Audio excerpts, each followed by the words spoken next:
Thank you very much to Nico Wråkberg. And now I thought I would say a few words by way of an introduction, setting the scene for the day. Obviously, there's no point setting the scene for the day when you have a kind of view.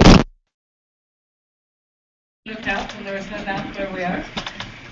Fantastic. So much better than so many other conference halls that I've been in. No? Nice, good architecture. So, anyway, why are we here in Kirkenes on this particular day? Most of us don't live here. We have traveled here from other places, and some of us have come a long way, and all of us have, I'm sure, other things that we could be doing, but today we are here.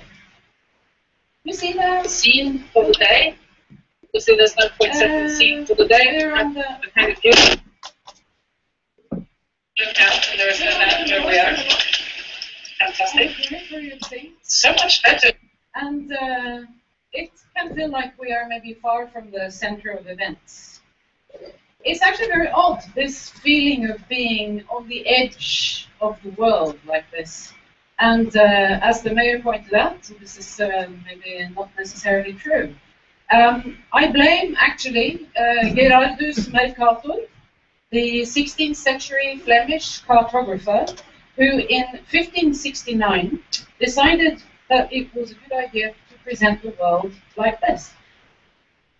I mean, if you look at the north in Mercator's map, not only is it at the edge, it is far away and everything is far apart, and you can see in this early map work they didn't actually know really what was going on up north. Everything kind of dissolves as you go towards the edge. And so for us, the people of the north, it is hard not to get this impression that we are on the edge and that somehow our position in the world is less significant. But of course, this is not actually the case. As we know, the Earth is a sphere where each point is equidistant from the center, and so the periphery of the globe doesn't actually exist. It is just the product of any snapshot that you care to take. This is today's Mercator projection of the world. We can see the north is still far away. But if we take this snapshot, then where the North Pole is in the center, then you can not only get a different picture emerge, but you also get a different idea of the relationship between things. Because as we can see in contrast to the Mercator projection, what actually happens on the globe as you travel along the meridians towards the North Pole is, of course, that things get closer and closer together. People get closer and closer together, and in actual fact, we are not that far apart. And not only are we brought together by the curving lines of longitude as they gather at the North Pole, but we also meet in a shared experience of a landscape shaped by quite extreme climatic conditions. And altogether we share a culture that has been shaped by the demands and the experience of such a climate.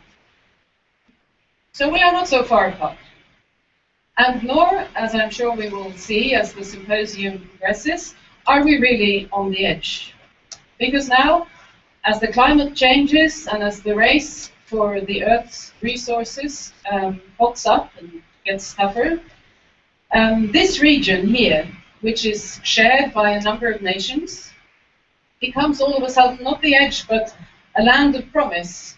And it is already attracting an international attention that brings with it a number of new challenges. We are privileged here today at the Nordkalottsymposiet to have with us a number of people who are really very knowledgeable about what these challenges mean and how they are affecting our fields of planning and architecture.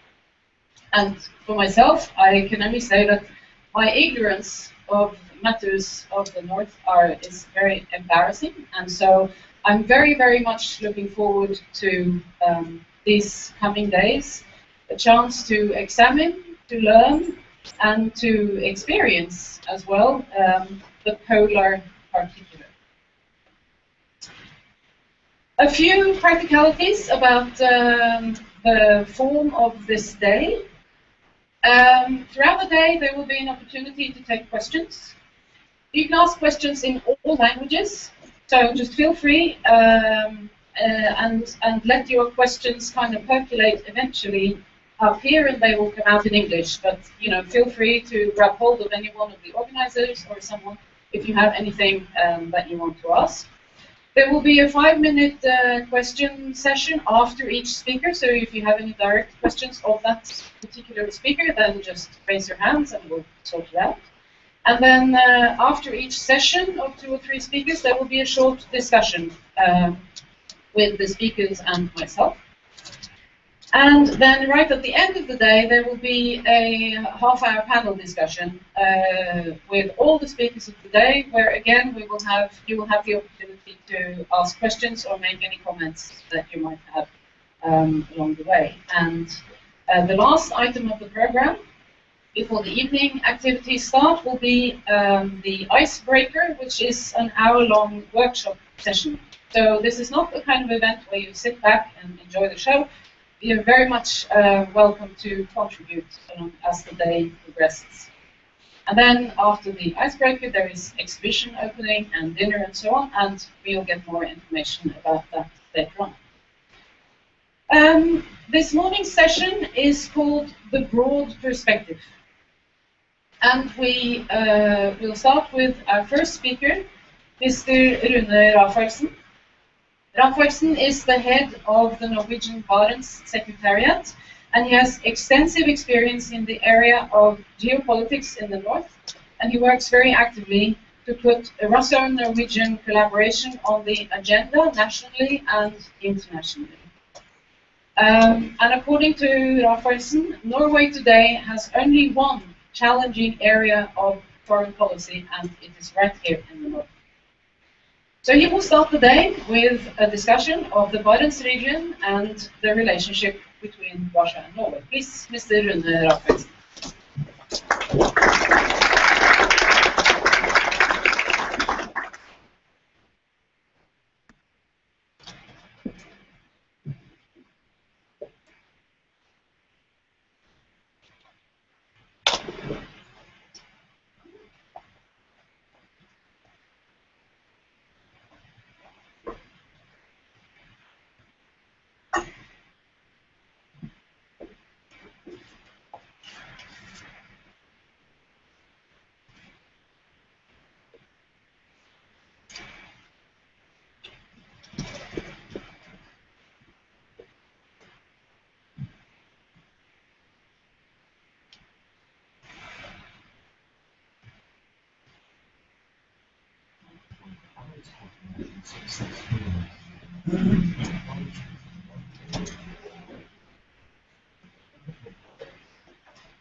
hey, this propaganda was made by the Barents propaganda ministerium here in Kirkenes last summer, and I think it could be good for you to see where you are. As you see on the title, I'm not a little bit confused what our objectives are. I will talk about ships and vessels and blood and sea routes, borders, logistics, and the central periphery. And I also will talk about maps. As you see here, it's a map made from Google, and where we have presented ourselves in the center. As you know, there has always been a fascination of this area. There are lots of maps about the high north. And if you look at the names in the high north, I mean, Franz Josef's land, Longyearbyen, Barents region, always has been an interest from Central Europe. And this interest has not, in a way, ended. And this map you must not show to Mr. Putin, because this map shows that where we are now is part of Russia. This was part of the Novgorod Treaty in 1326, and I know that you don't know about the treaty, but here you see that the Varangel in this area is belonging to Novgorod, so don't tell it.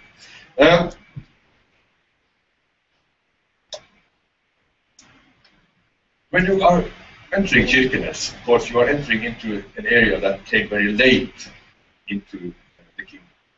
Actually, that we have a border with Russia, and partly also Finland, has nothing to do with Norway.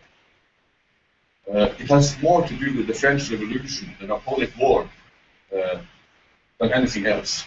The situation was here before we got the treaty in the Swedish Norwegian treaty in 1826. That this area was claimed by different interests, by different nations. It was Denmark. We had the fortress we are going to borrow in Vardø. You had the Swedes.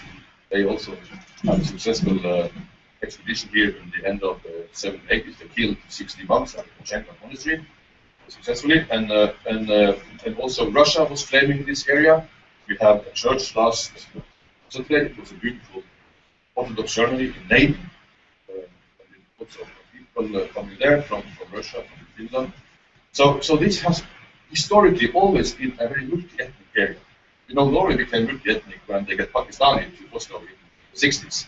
But this area has historically been multi-ethnic for hundreds and hundreds of years. So this is and then in 1809, I think, Sweden has to give away Finland to Russia. At the same year, the Swedish heir of the Crown dies, and the alternative they had in Sweden were all the sort of intermines. They were stupid, they talked, they were unable to become prince or kings of Sweden. So they sent a delegation to Napoleon. They did not talk to Napoleon, don't you have a prince for Sweden?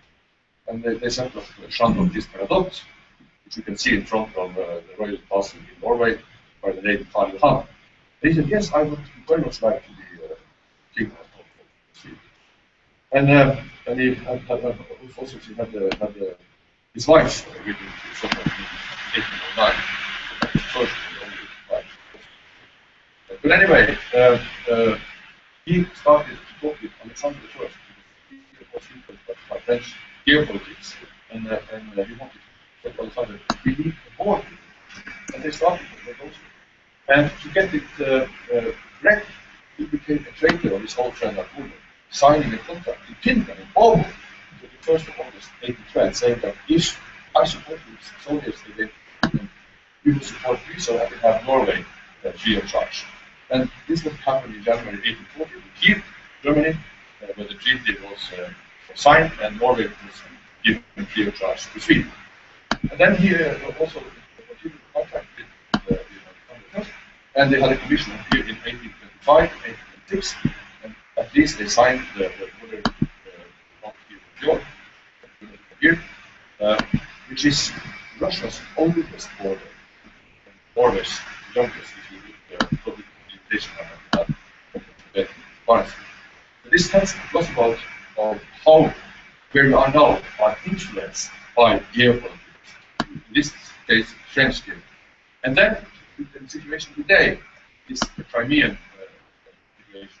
the illegal station of Crimea and also now Ukraine. This also influences this area. That's why I've been talking about Muslims from Crimea and Muslims from Belarus. So this area, in a way, are kind of an indicator how the situation is developing in Europe because of many things. So when you look at this map here, the Barents region, this is also a result of processes that was going on in Europe. This was made in 1993, this region. I mean, this is a political construction. The Barents Cooperation is a political coup. It was impossible to do it half year before and half year after.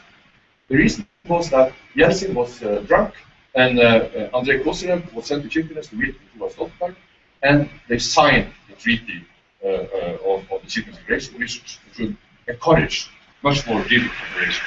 This is possible. As you know, the situation now is completely different. Because Yeltsin said, all the power to the region. We must develop the regions. But when he said, no, and the region is governed by Kremlin. So we abolished the election of direct by governors, and they can also choose who can be a candidate for. So we completely ended. But in 1993, it was possible to have this. And all what we have been doing here in Kirkenes, we have had, in English, tailwind. Everything has been going in a positive direction until now, as what happened. And this is influenced by what happened not here, but in Crimea. And it's also a paradox which we are going tonight to this place to have dinner. We are entering E105, which is going from Kirkenes to Yalta on the Crimea. Also possible. So this is when you're standing here, you can have lots of historic lines which has to do with things that happen in Europe. I'm going to start to use my reference. So I think there is some logic with what I'm saying and the picture, but I think this would be very elliptic. So that the Barents region, as you see today, is now challenged by all the sanctions, and we can feel that this is, for instance, company here in Kirkenes, they have to close down all their activity in Norwegian because they don't get fish. So this will influence what's next. Yeah, this map also is interesting about the development. This shows the local traffic agreement. That 40 kilometers each border, people living here will now travel visa-free to Russia to shop. And in Norway we call this that people are going to Strelka to buy food, meat, harryhandel. I mean, that's we call here in Kirkenes Ivanhandel, like the Russian coming here. By the way, the most dramatic you can do in Oslo is to go from Oslo to Strelka to buy something. But here, the longest travel in Europe really is to Kirkenes. It's longer than from Athens to Istanbul, for instance. Yeah. So this has developed very soon. So what we have managed to do the last 20 years until now is to create a kind of normal situation. So the Barents Cooperation as such is the most important peace project that Norway is involved in. They don't know it in Oslo, but this is the fact. I mean, they want to make peace in Middle East and all that. But here, people are working daily to get contact. So this map shows how things have developed in positive direction. We don't know how long this will last, but we have to try again and again and again. Because Russia is another place. We have to in a way accept that it's so different, so difficult, and the development the last 10 years under Putin also is going in the wrong direction. But anyway, this is the neighbor we have, and we try to develop civilized patterns of operation. This is an example that you can see at the border. Queuing. As we wait hours to get into Norway. Norway has used billions on military guarding along the border, but hardly anything to encourage the civil contact. This border station was built in '91. At that point, it was 4,000 people crossing the border yearly. Now this year it will be 400,000. This shows how much this has developed. But in Oslo, they don't know what it means to have a border with Russia. They didn't know it in 1826, because Christiania was out, but they still have this feeling. So this is the situation. People, they turn from the border and go back to Murmansk. They don't want to wait 2 hours to get into the border. This is the situation which we are facing. And also to check criminality, everything. But this is how Norway understands the most important challenge in the Norwegian foreign policy. This is an example how they are dealing. This is an example of that it's a border. This is taken. This is part of an art project that was. We moved the border into the center of Kirkenes. We also had the same exhibition in Oslo. We made a border from the current hospital to the Barents again to show this. But I think it has helped a little bit, but it's still a long way to go. As you know, she said it was a beautiful view when she was presenting this conference. And of course, what you see here in the fjord, it is the most important fjord regarding logistic and activity, also on the Russian side. When you are sitting here, this summer there are more than 300 ships entering Kirkenes, mainly for oil and gas, seismic. And this is because that we have this agreement connected to oil and gas. Of course, the Arctic or the high north or the Barents region has gained interest because of the resources. We have now in Norway the latest round that's called the round 23, which will be this. Then they will start to drill very close to Kirkenes, straight north, and also to the close to the Russian border. The expectations are very high, and this, of course, could change the whole pattern of this area. How this situation now will influence, we don't know. We know that big oil companies are now on the sanction list. We know that the CEO of Rosneft, so Secretariat, is on the list of sanctions. So there might be some delay or other things. But the thing is that it is impossible for Russia to develop their own area without using Norwegian territory, and it also means the activity they have in Karasy. So when you are sitting here in Kirkenes, they are loading lots of stones from Kirkenes, and they're shipping it to Jorma, 3 days journey. So the Russians are buying stones in Kirkenes for their activity in Tabeta in the Jorma production. So this shows how this development. This map, of course, shows how the shipping goes today. And as you see, the northern series is not inclusive. But 3 years ago, we had shipping from Kirkenes directly to Shanghai.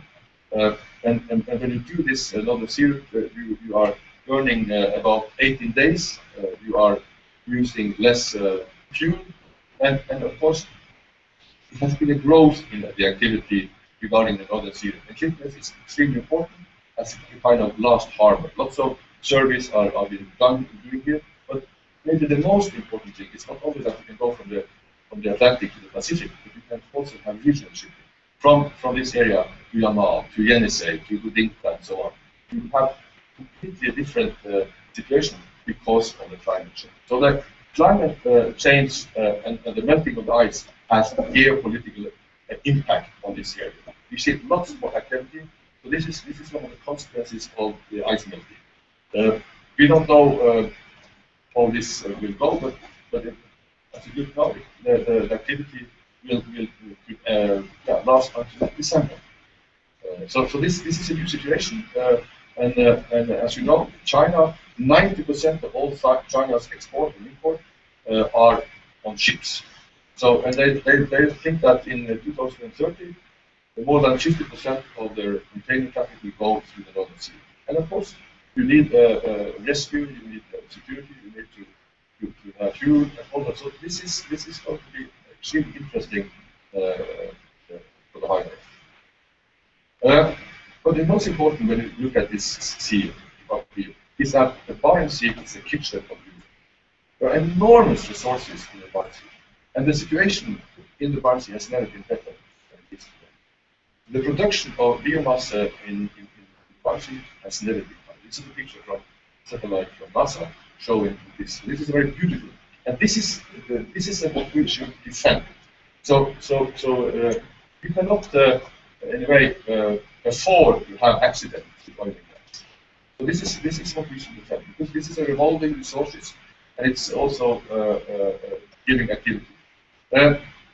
Another thing that you might also have already tasted is that the fjord here is also full of king crab and cod, of fish, lots of fish here. So the management that we have developed in Russia the last 20, 30 years is extremely important for the situation in the Barents. So thanks God that EU is not here, because I mean, if you look at the sea around, I mean, in the Baltic Sea, the coldest time you go along the coast of France. So the condition here is very good, and it's very strict. There is no black fishing, so the situation is very good. We don't know if you can continue this cooperation with Russia in the future, but as of today, the Commission here will continue to work. So this is a scientific cooperation, which so it's not a fisherman who decides. It's based on scientific measures between Norway and Russia. So that's the fish, then let the scientists decide how much they take out. I think that's a good. And of course, there are lots of stories about the Arctic, very romantic. I mean, I'm from this area, not to brag, but I'm born here. I like to live. And when you are in Kirkenes, when you are in Sørlandet, you are in the most destroyed municipality in Norway. There's no place in Norway when you have such much explosion and in the mines that's taken out every day. But is it possible to have a good life here? Is it possible to really enjoy this? And I think that it is. It's a fantastic place to live in Kirkenes, because it's so much interesting. Not only architects from there. I mean, I have met some Ridderland many times in Kirkenes. We have been in the country, valley. So I know there's all the interesting. I also used to say that the closest Norway comes to New York is Kirkenes, because of so much interesting contemporary art, performance, and so on. So this is different too. And I think that the answer for the Arctic is economic development. We have so many resources, and it's possible to develop it in a way that is not destroying the environment. So the story about the high north are different. And this is also a question that should be asked. Should we? I need half an hour more. So we can go and have coffee. So this is the question. But again, I have to go very fast. This man, he of course, is shaping the future. We don't know who is his advisor, how he's thinking, but we know that he has said that the Arctic will be more and more important in Russian strategy. So what will happen, he will be in charge until 2024. Then he will, of course, change the law so he can stay a little bit longer. So this man, he will be in charge and will take consequences. And this is something I want to tell you. It's a big, I mean, I saw it in the news this morning. In Russian media, it was the opposite of what was presented in meeting Wales NATO. The NATO meetings said that we refused the proposal of Putin, and in the Russian news it said NATO accepts Putin's proposal.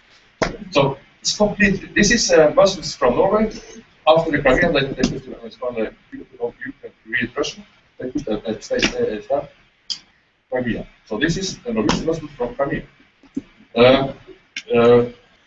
As you know, this is shrimps or prawns, whatever. And if you can live where it's come from, not from Norway, but from Belarus. And as you know, there is no seas in Belarus. But it's important to have correctly. So this is an example how this is not going to change situation. But Ukraine might influence. And of course, Semenaya Float, is active. It's the biggest military activity that we have in the whole world. The concentration of nuclear warheads is enormous on the other side. So this is also what we are living in. So when you're traveling to Murmansk or Kirkenes, you will pass all these interesting guys. Half a years ago, we could have this. We had contacts. The sea to go over to lead military. No, it's frozen. So it's no contact between Norwegian and Russian army. We had long tradition the last 10 years where we had exercises. We have actually all types of weapons in the air, not submarines, but you know, do that. So this was the normal situation, but this is over now. This is a meeting with Lavrov. He's also, by the way, coming to Kirkenes next month. 24th, we will discuss, and he will not go to Oslo, he refused to go to Oslo, but he will come to Kirkenes, because this was a liberated area, liberated 1944, 5th of October, so we will have it. But the contact has been extremely good between Norway. This is also what you need to read every day, every morning. You read Barents Observer, then you will understand the world much better. And this we are publishing in English and Russian. The most important person to learn is so that I have to okay.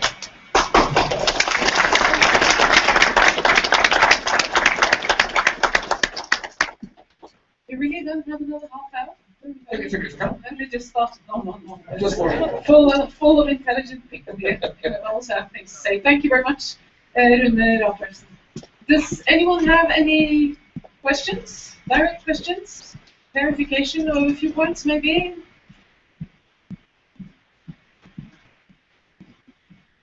No? In that case, make a note, or come to me later, come to Rune later, and then we'll just go on to the next speaker. Our next speaker is Urban Wråkberg. There you are.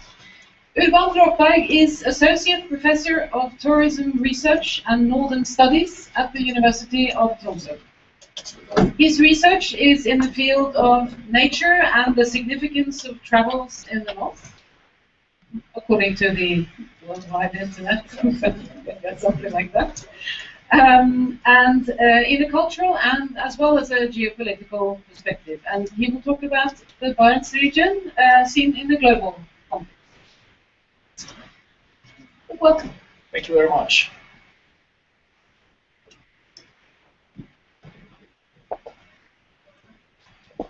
Yeah, I will express my gratitude to being invited for this gathering. Very pleased with that, and I, as was said, represent the local branch of the now merged large University of the Arctic University. So we are, I'm working at basically campus Kirkenes. We are a few persons there. But we are also part of the M.arch faculty from Anton, and there we are going to the department for tourist research and studies, and my specialty is modern studies, the practice and theory of tourism in the north. Previously I worked in Sweden and Swedish at the Academy of Sciences in Stockholm, where we also had an interest.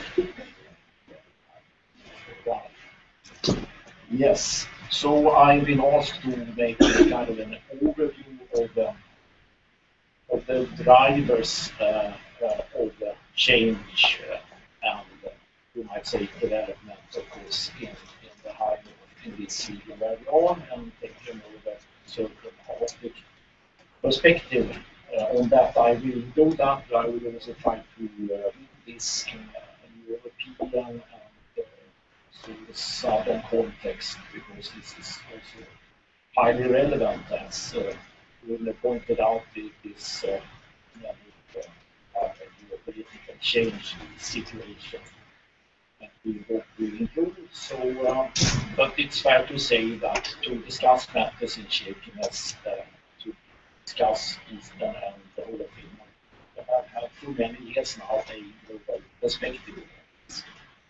It has to do with the global economy, but of course we have also the local concerns and traditions and history. Yes.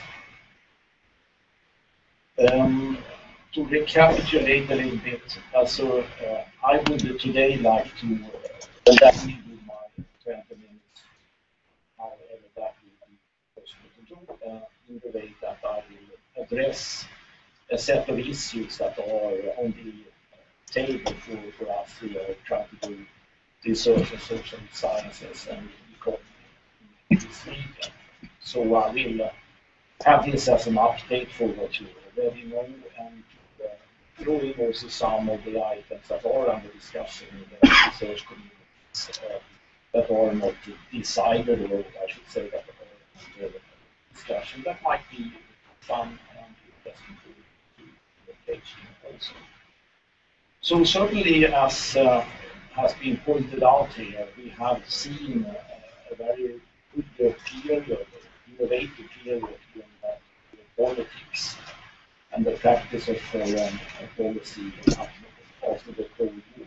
So I and others, Matthew's part, has launched the term economics to draw the attention to that economic deals on a middle level, we should say, are very important how politics have been practiced globally when we speak of a globalization of these matters.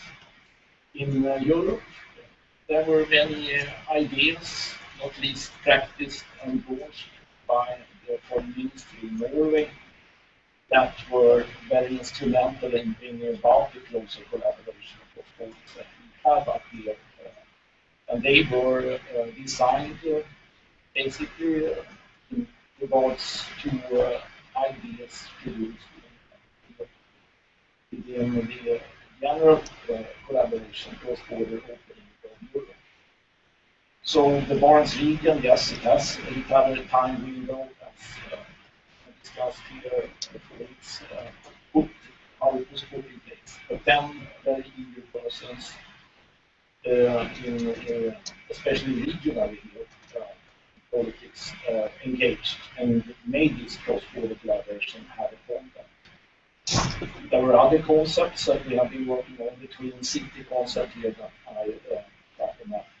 it's one example that border with some cities as also been mentioned. So by these new innovative means, things have developed over the border that was once closed here. And this engaged also, certainly, as you know, all the Scandinavian countries. So in this regard, I would say, however, even considering politics in Southern Europe today, that regarding the discussion in the certain polar Arctic, the agenda had been rather stable for several years. And as a representative of the teaching and the research community of Hotell, my colleagues had to look at more original work or look at the lacunas in the Norges that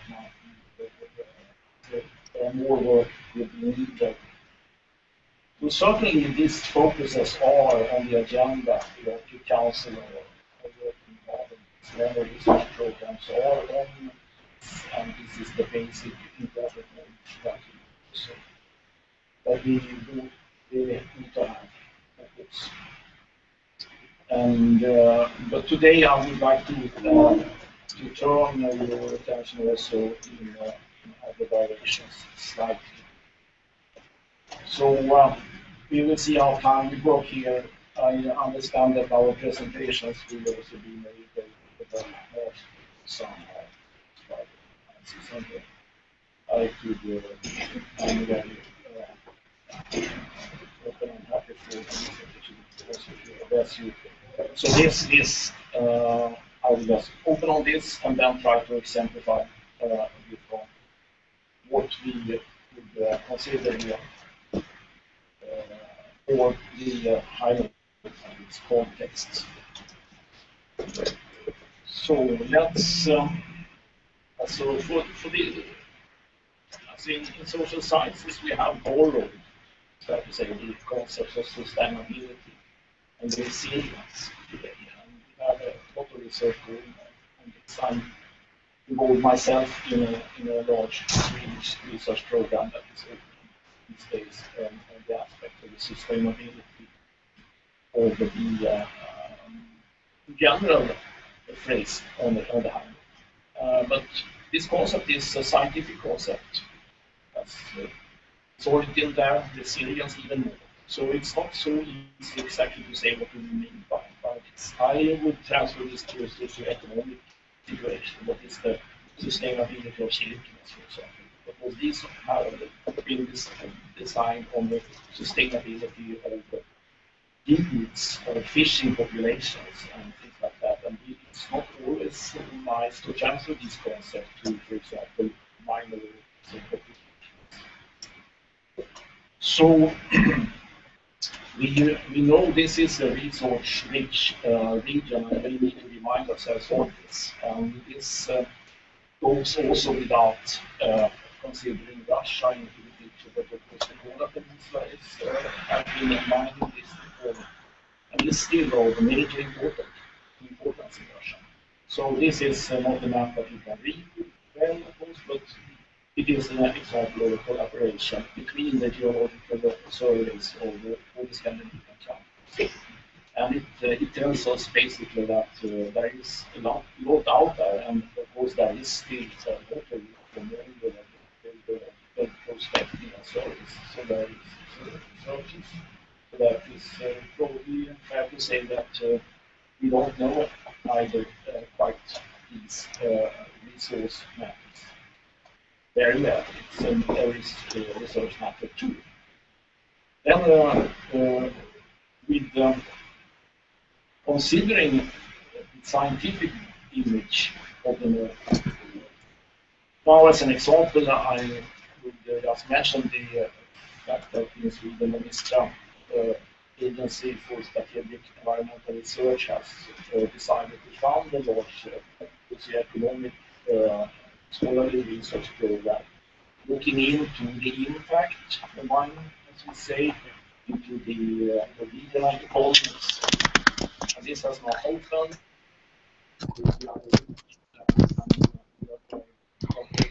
Comparing these municipalities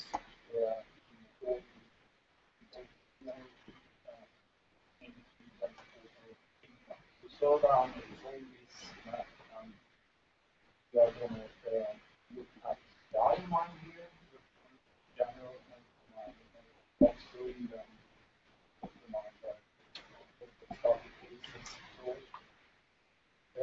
this is something interesting perhaps to know as well about the climate festival that we know.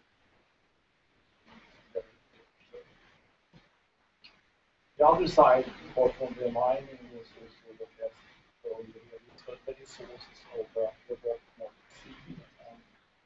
Because this has been now regulated very well before, and actually with the delimitation line. But now especially regarding of course this has drawn the attention of the so we will see in my presentation here, as regarding sustainability and resilience, look at what is the regional and the cross-border impact. So in recent times, as the research has also been looking at the importance of the mega population and consider the raw material industry and the energy industry behind. So in many ways, these firms are so large and resourceful, so they would in many ways prepare designers of them, they look down. Very important way they deals with Gazprom or with Stat or a way of preparing policy before policies come made. So in this way, this industry, thinking about the material industry that we don't do so much, I guess, in even there. It's also there on the capital pounds and the raw material industry and everything seems to be looking at the past, and this is absolutely not true.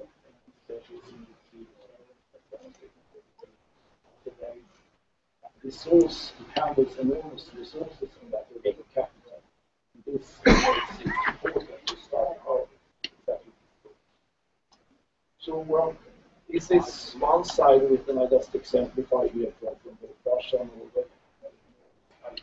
Then I have on the other thing that some of us have tried to do has been previously how what you should say to this kind of journalist looking at that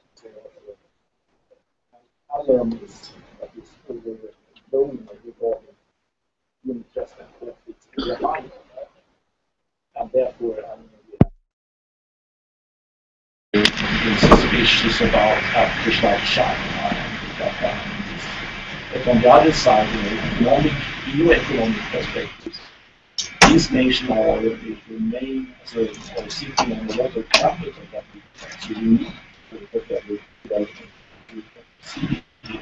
So this is a very old perspective. Otherwise, we shouldn't speak perhaps about the geopolitical climate change here, but the important things that have been discussed is, of course, the environmental challenges, and these are to be addressed. And we have a neighbor that's been kind enough to handle a lot of sulfur dioxide over the years. And this is well known, and we have tried to deal with this, but this has not been very easy. And of course, this remains on the agenda, but how do you deal with this in the long term? I would, in my limited time here, like to draw attention to a little part that I and my colleagues try to contribute to Barents collaboration also in the future, also ongoing, and that is the dialogue that the university sector can also have in its own right and by its own tradition. We have, for example, offered an open study program in the program for the Bachelor of Studies, and we have a lot of Russian students, but not only Russian students. And this is a possibility also for those that will not have means to travel or go to stipends to have a touch of training and courses developed within the frame of the Arctic University. So this is written by Norwegian authors, by Ingerid. In our program, it's also written by Russian academics. So here we have you write in broken English, and you are not can pass the exam even as long as you can explain what you have understood from the content of the courses. And they are multidisciplinary and multi-language courses. This opens a wide opportunity for us to interact across the border and globally. So this is maybe a way that can continue under any conditions. Because here we have a mutual balanced exchange that has not been a matter of moralizing so much. Sorry, I should now just to mention some of the other things. Just the Greek countries, I think it's also time for there is some research and journalism on the critique or self-scrutiny on your projects. So the BRICS countries are interested in the way that they are raw material based and they are capital capacity. And here to have these operators as partners is something else. They are not democracies, some of them, that we would like them to But finally, for my last minutes, I would then just like to round off on the note of investments. As you will see here in Kirkenes, that not very many signs of private state investments to my mind. But if you look at how a big country like Russia has tried to deal with China, build an extremely expensive infrastructure of its country with a much larger distances, and then you watch EU's discussing about can you make the railway in Finland, like in Kirkenes, through Finland, through south. It's an endless discussion, and there is nothing coming. So I would like to just end to say that we have some discussion today about the state. What the role has in a big country, the state is dominating. In our tradition, now the state is minimized, and I don't know, but maybe that's in this. And I draw attention to my own Secretariat's much discussed book on this, where I think she shows that even the content of your smartphone is actually based on good old state research that was founded by the taxpayers. Okay, thank you.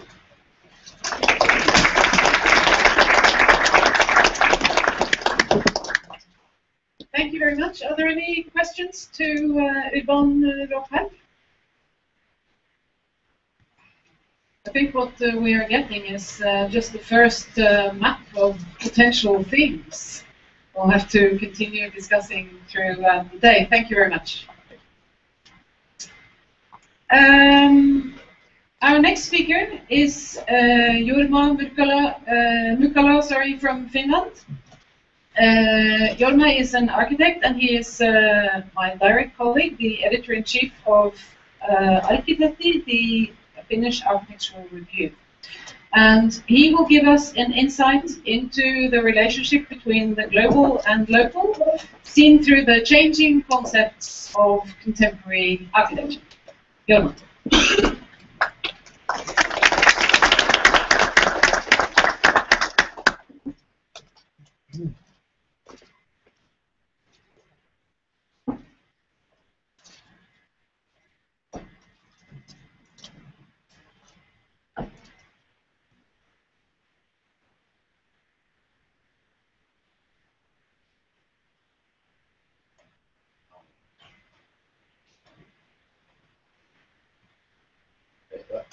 I'm talking about this global, local idea, not economic, but maps, and economic, but architectural one. I try to analyze these concepts because I'm writing and reading a text now. So I'm very interested about words. But that's in my work. Everyday job is to think what different words mean, and so make things more problematic than they are in practice. This is, of course, very simple idea that it's like a stick that there's global straight line, 2 points. The international, regional, universal, individual, you can make many kinds of this kind of thing. But here, this local global is now the point. What I shortly, I must say what I try to say first. Forget. I try to say that message that if you are talking about the quality of architecture, this kind of big concepts like local, they are not very useful. They are quite empty. You can't get the real things from architecture if you are using only big concepts. There are too big tools. You can't go inside the architectural spaces. Like global economy, there is maybe 20 years being trend that there is also this architect's work design is part of global economy. it's a global process. This Oma building designed in Rotterdam, built in Shenzhen, big city in China. It's some kind of everyday work all over the world. Here is a Finnish architect, Rafaelsen design theater, grand theater in Helsing. China in there, but it's fine. So that it's also in Finland, in 5 million people, it's a very small country. Architects are designing on the other side of the world. I think it's new phenomenon. And of course there is business behind it, it's global market. Capital is working day and night, it doesn't sleep.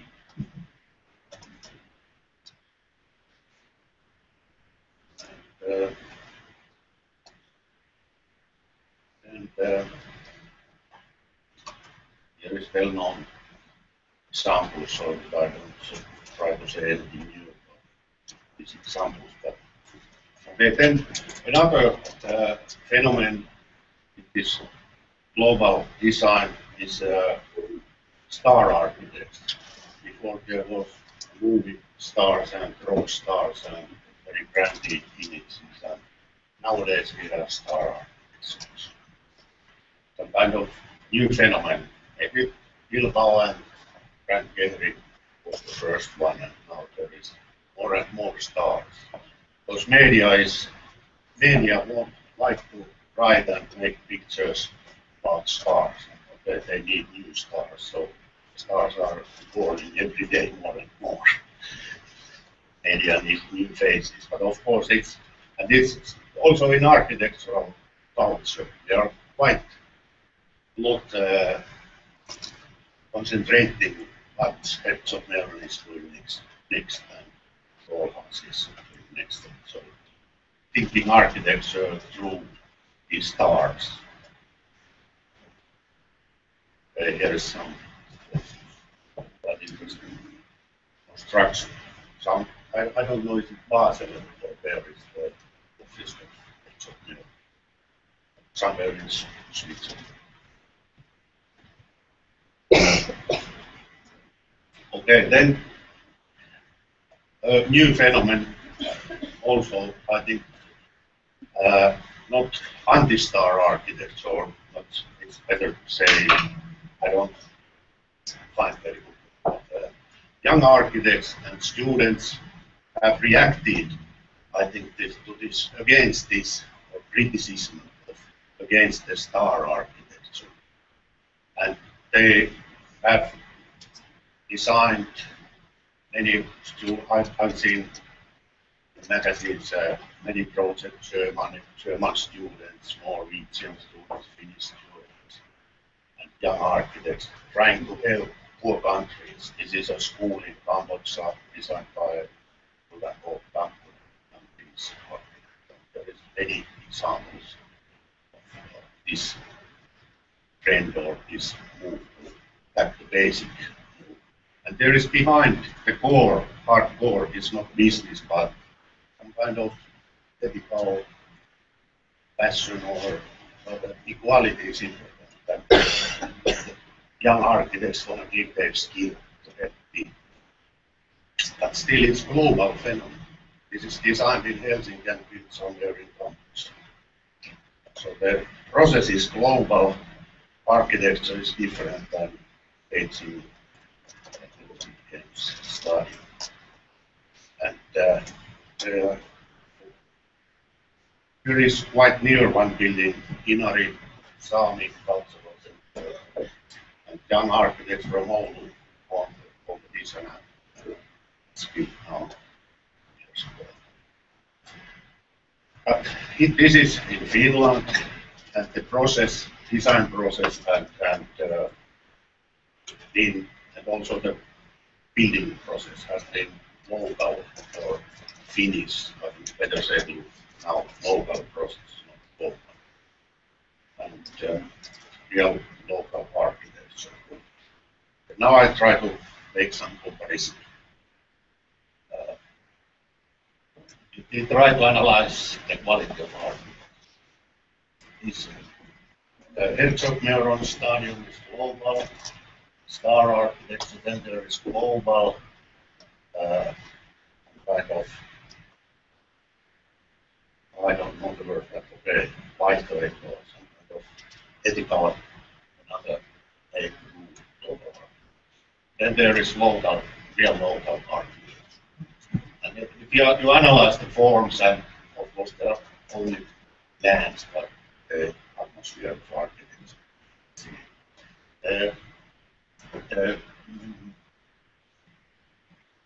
Herzog-Meuron and Sajos are the same atmosphere. There is the same kind of feeling of what's happening. I can say that there is some impact between them, the atmosphere of architecture, some kind of not wow architecture, but something like that. And the architectural, it is Cambodja school is quite different. Very simple, positively said primitive architecture, back to basic architecture. And if I try to say use global and local, I can't any real architectural information about those buildings. On the left side, global, in the middle, global, and right side, local. But it's, let's say, it means nothing architectural. So when we are designing the quality, we need some other concepts. My message is that the change in society or economy, maybe it doesn't mean no change in architecture. Something, of course, is changing, but the real changes in architecture, we have to analyze with other words or another way. Okay, then shortly jump to history. I try to show that the same kind of phenomenon or some similarities between different ages or historical phases. Okay, everybody knows this. But this is the idea behind that when Corbusier developed this idea of modern architecture. He was thinking that it's international. So that new modern architecture should be international, not national, must be cross-border idea. Because concrete, steel, and industrial societies the same. Our new architecture must be one and the same. And then it developed, of course, after that, done concrete, steel, glass, with using them and kind of buildings. But this was the first idea. First rule, it should be like this. And international. National was at the time, must be international. And this after Second World War,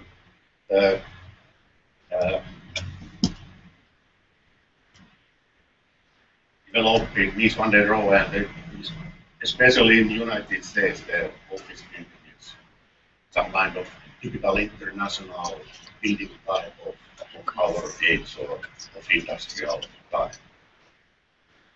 And of course, there are in many cities, and not in every, but many cities in the world, this kind of international art. Then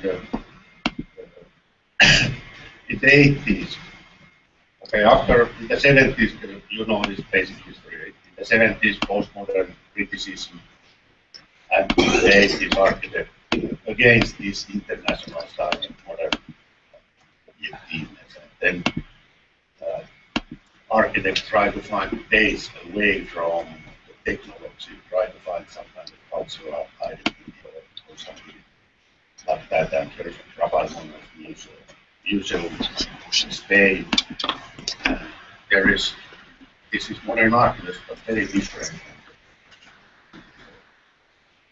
So here is the idea is that the region of the site or the region of the base is, and materiality is more important than the technology and the international connection. Another example, Barents, the left on the right side is one of these first well-known building, very small, concrete, looks like house.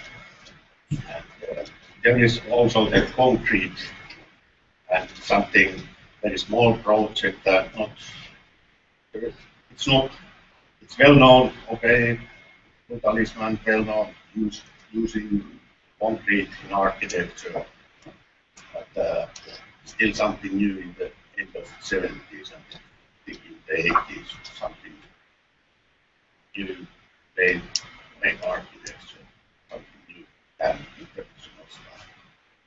And Kenneth Frampton gave the name critical regionalism. It's quite well known and I think quite good concept, but of course it's telling it's not local, it's historical. But okay, here if you look this Cambodia, local, global, Cambodia school and regional, this is some kind of name. It means that if you're logical and analyze the buildings, both are quite simple, you're minimalistic, and materiality is very important. Local means regional.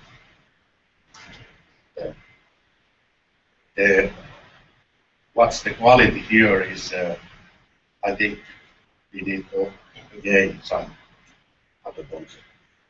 It's the last thing. Then the same thing with this international and global. And so I think if you analyze these buildings, they are more rational, modern building technology. Different phases, but same rational thinking and big teams and well organized cooperation between engineers and architects. And so it's one way to make architecture nowadays, also important. But what's the quality? Okay, we know these are all fine buildings, but what's the quality? And I try to say that big changes happening in this in this region. But still, I think it's important that architects try to talk also about architecture, what's the quality, and what's really good architecture, what kind of is the better environment for people, not only how to make the city forward.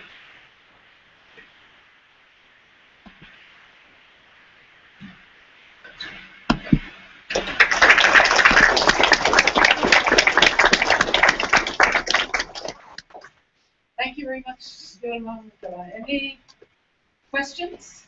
Yeah?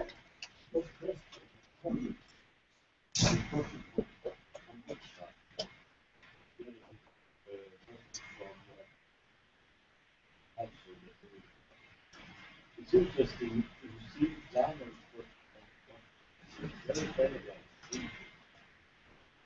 very similar to the plans of the museum.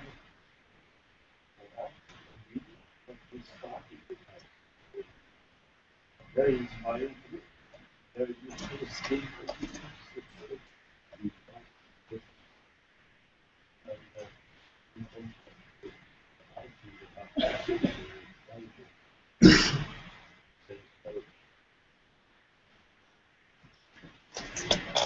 Okay. We proceed to a small dialogue session on the first part of today, the broad perspective. We've had, I think, very different contributions from our three speakers.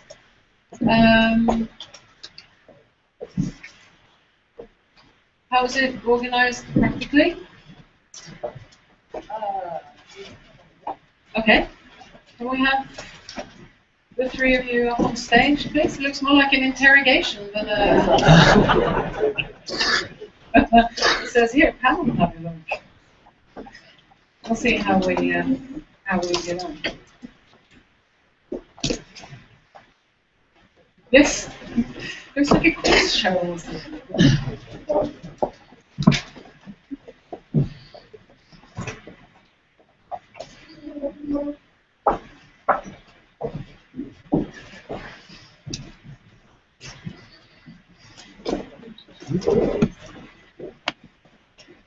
Are you sitting comfortably? Yes, yes.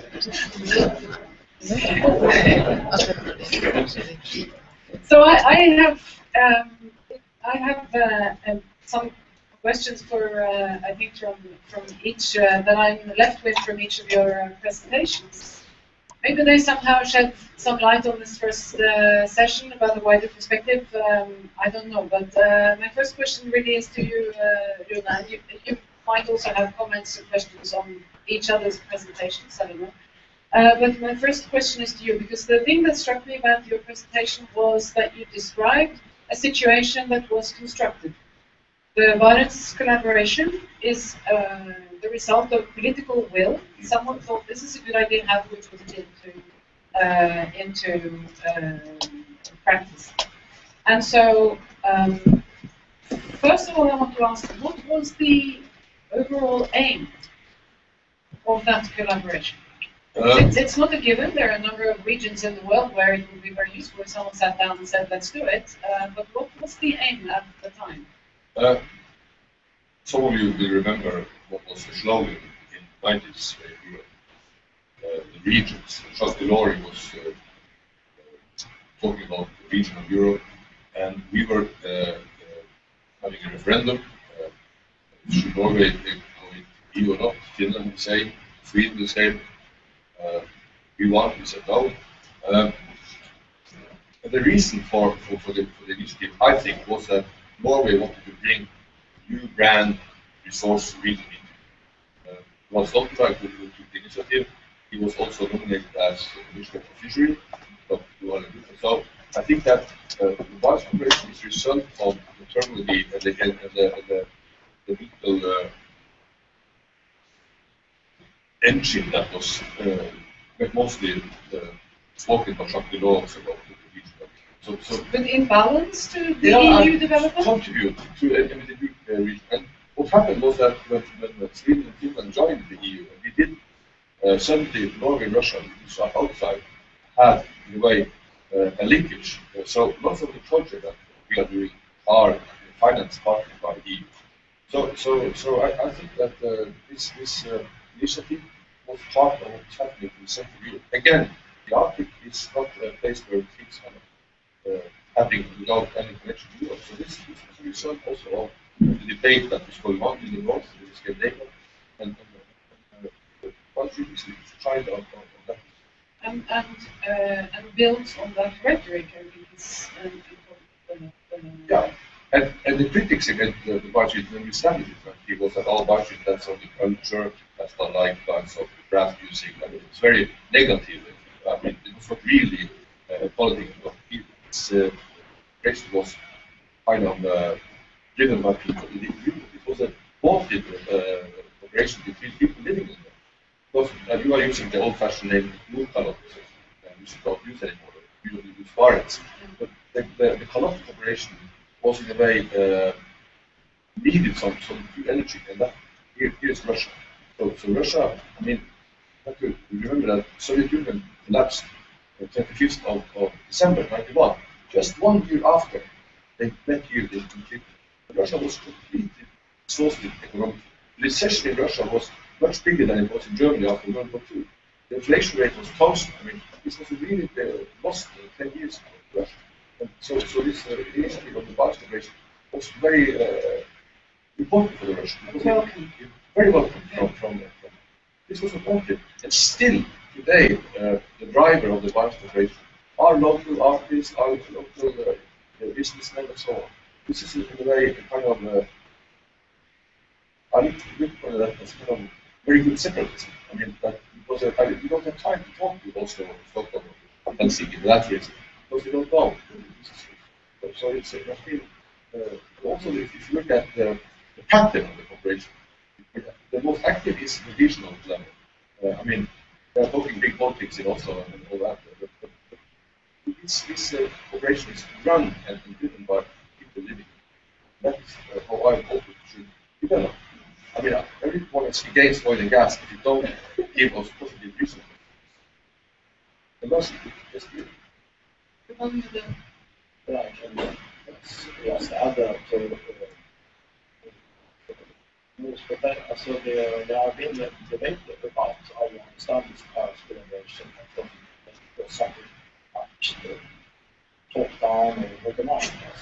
And in this discussion, it has been seen of that this kind of a region had with its border born in 26, so they had a tradition also here of most of the meetings, trade, the formal trade, the formal academy about that we talked about it, that would cherish the spirit of the formal collaboration. And this was named after the formal people of the White Sea and the trade, the fish and grain and timber that went on in this part of the taxation was not part of the status of looking. But it was a long tradition. And it's fair to say that it's inspired by people like the channel to care of this idea and this time people. And then to account and say, culture, school, they try feminism. So very true, so what you should say that is being regions of the Africa has things in common also. That the local initiative is very focused on survival and this is Kalgaev, I think. But it's interesting then that you seemed at the end of your introduction to be very much in favor of a state initiative or a state-controlled program for at least the research, Yes, as opposed to a private enterprise-driven approach. So, what is your reason for that?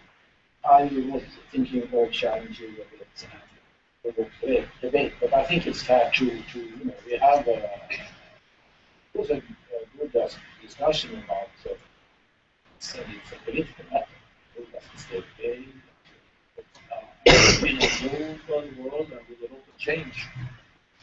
Watching other systems, Europe need to go outside. This certainly goes for the research community. Look outside of Europe and understand that there is probably an alternative to the international monetary fund done by the countries. Trying to think about who are the investors for the sake of debate, and it's very important and also inspiring. And we have some myth that Marianne was about to discussing about who is taking the initiative, who takes the ball over, who is the greatest risk taker. So the greatest risk taker so I think we need to turn these stones again in times of recession, austerity. So I don't have the answers, but here we have something to look at. There is also the issue of democratic control of development of these resources, of course, which. But just an example, the mines here, they are owned by Australian strategic owners. The company is listed at the stock market in Perth, so it's commuting people from Australia to Kirkenes to work in the mine. That is the situation. That is how geopolitical this is the situation. So here in Kirkenes there is negative unemployment. So we have more people that come and commuting than so it's a completely different situation than it was 20 years ago. So that's how it is. They have invested 2 billion Norwegian kroner from Australia in this. I actually wanted to also ask you about your multi-ethnic experience, which you started to talk about, but obviously which will affect you in everyday contact with of people in teams. It's my experience at least that if people are working together, multi-ethnicity is not a problem. So everyone has a mutual benefit from the situation. As soon as the resources are scarce, it really becomes more of a contentious issue. But can you say a little bit about your multi-ethnic experiences? Yes. Big issue. So it's a big issue. I mean, I could look at my grandmother. Her name was Edna Kalgaev. I mean, she was Finnish. And then my name is Rafaelsen. I have from Ingerid for Moor. You have Russian. You have Jews. All of them were mixed up here in a way. Then you have the Sami, the additional people. Then you have East Sami people, which were Orthodox. All that was in a way here for the last 500-600 years. The oldest sample from archaeological in the Sami culture is found just 10 kilometers north of this on an island. But the Sami culture was not an inland culture; it was a sea culture. This area here has lots of also the international. I mean, you come to a tiny town like Kirkenes, and the first thing I learned was how much schnapps you can have.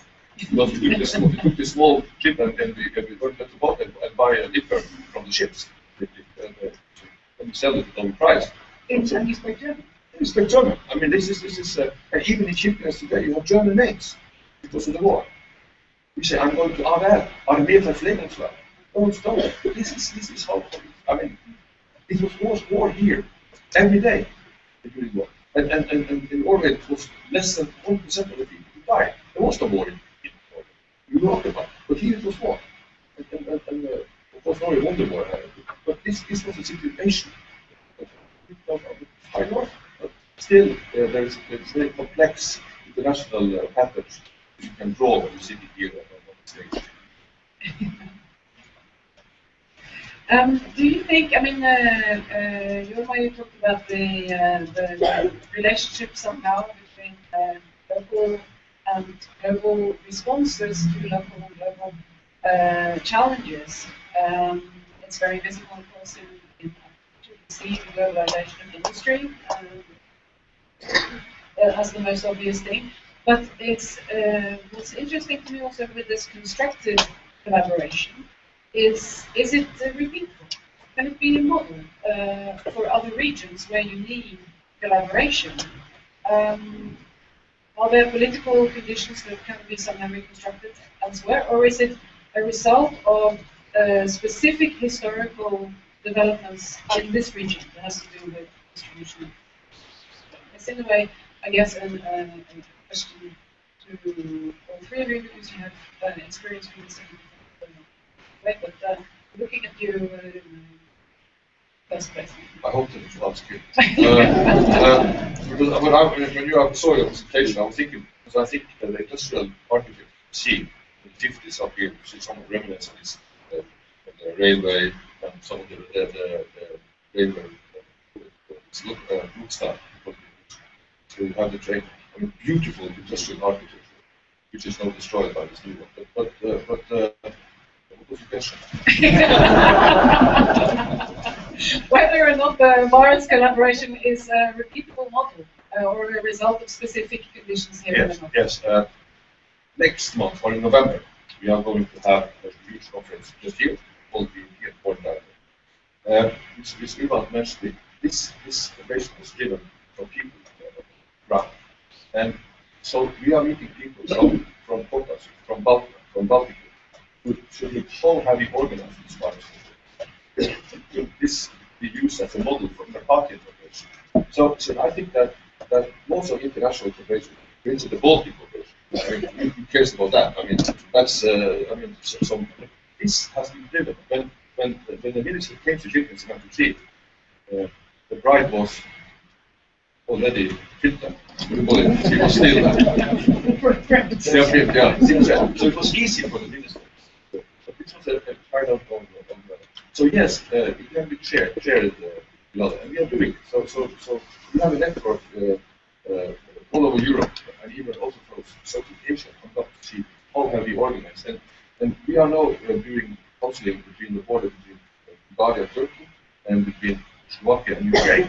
Then we work there, and we can say this is how we have done it, not how the population, because there are other historic political lines between Slovakia and Ukraine, but this is our experience. So I think that the most important is that it's a wanted population from the locals. On all sides. Yeah, okay. Yeah. So you get one short comment each, and then I think that's the end of our panel discussion. So you now do.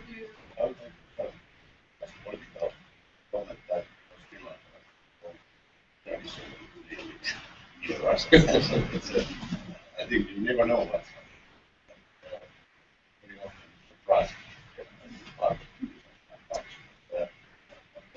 Then here, of course, I understand this. So here is one more political factor is that NATO countries, Europe and NATO and Russia. In Finland, they are not NATO, it's a different kind of relationship. In Finland, we are trade with somebody.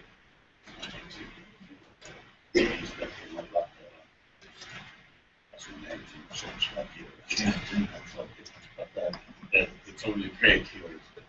That's not so. I would just like to add briefly that it's very encouraging that the architectural community to come here. I think it's would be very interesting. The impressions you get. We talk about investment, but we don't see so much change in the cityscape. Of course, there is just about that. But so Finland was also almost eradicated that. Not even mostly here, but Almaas was better to the ground. So there is architecture here is something of the recent past, and I would be very interested to see we discussed about how the region go in a new architecture. You see a bit of urban sprawl around here, with markets, but the same is in Finland.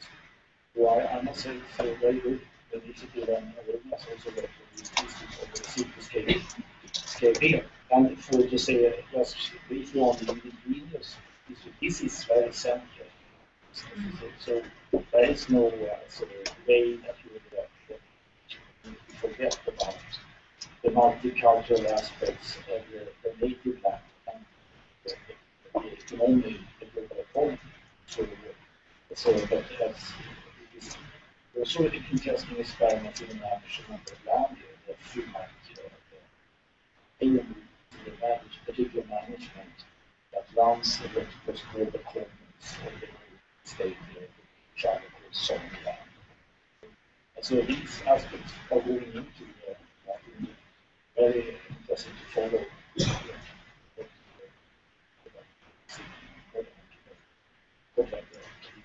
It's a good place to round off the panel discussion, I think. Thank you very much.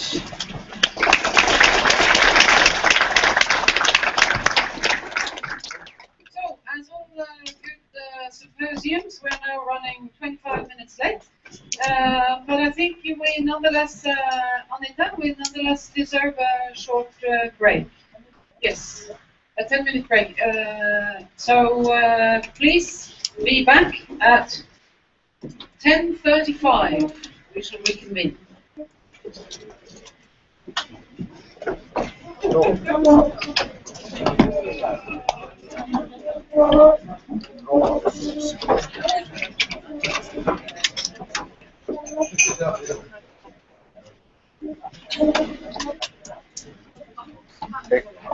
Joo, siinä oli häissä. Tämä on nyt saatiin tuolla koko. Joo.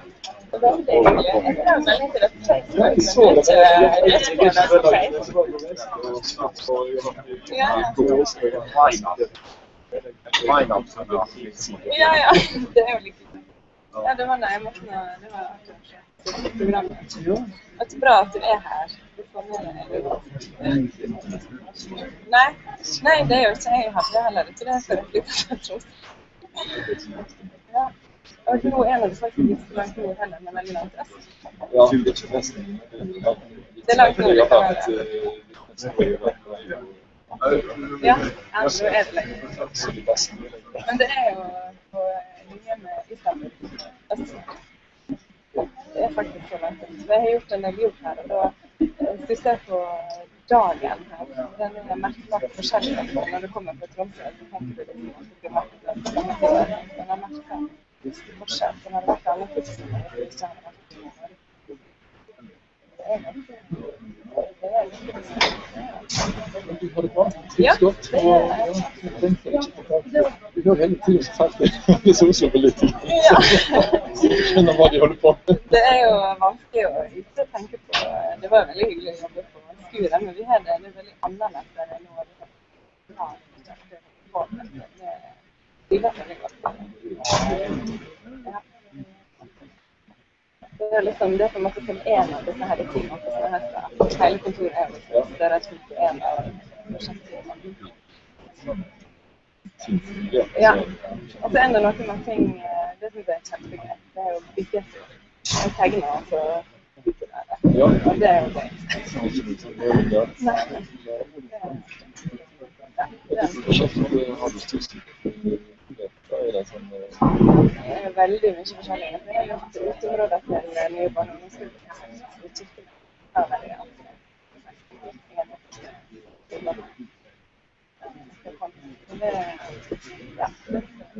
men ellers er det studiet. Det er noen store prosjekt som kontoret har hele på, som er bolig og park og som er litt skikkelig byutviklingsprosjekt. Det er veldig kult.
Det tror jeg altså, faktisk. I Sverige har det, så du synes jeg glesbygd, så var det mye som har skjedd i Sverige.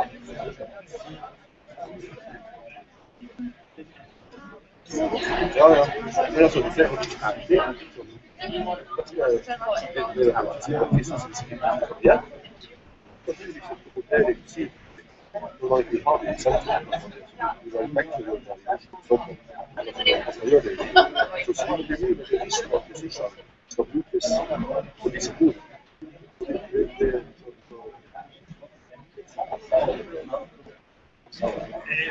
Ja, jo. Det er også sameting. Mer makt i Norge og i Sverige. Det er sameting også tid. Men her vil det for eksempel, det er ikke mulig for det går jo 3 millioner mann, ja, dit. Så har vi også så det er ikke for å prate Så de er også ekspert igjen. Så og også, det er jo australske i Norge som har fått lov til å se det australske. De norske appellene som var i Stockholm, eller de har ikke fulgt med, så de har jo bare gjort 30% norske.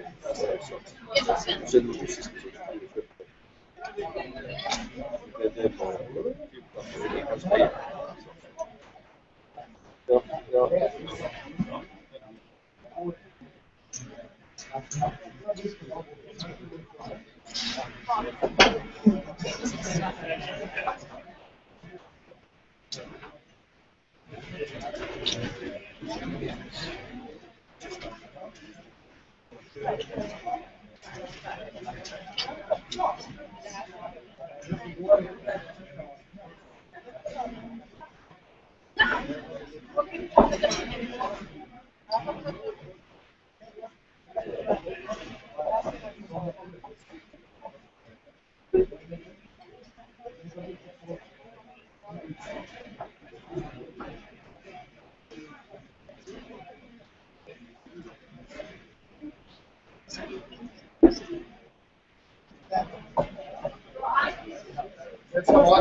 Hvis vi leker litt i kveld, skal vi få lov til å... Jeg har et batteri under lading. Kan du få bytte? Ja, veldig bra. Det er bra kvalitet.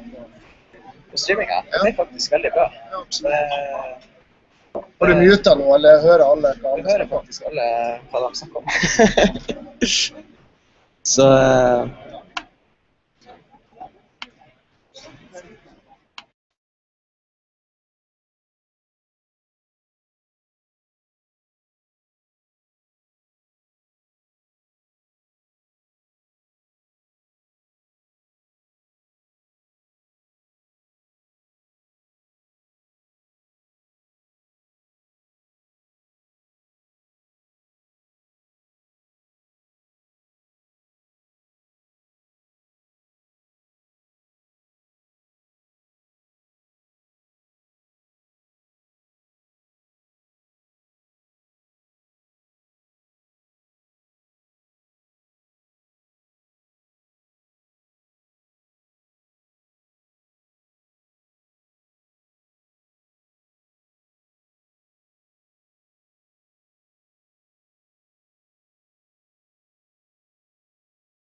Now with the Institute for the last half year, and he's also the co-founder of his own company, Norwegian. The Strelka Institute, just to give you a very, very brief introduction, was founded in 2009 to promote positive change in the cultural and physical development of Russian cities. So the institute is in Moscow, It is a non-governmental institution, privately funded, offering a 9-month study program with a multidisciplinary approach. And the Strelka Summer School had a program about northern border regions. And Anton and Ivan will give us the Russian perspective.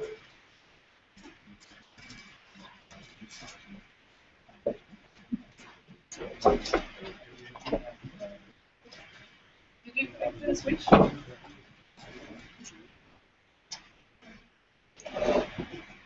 No. I don't Let's move the microphone a little bit closer. To your face, yes.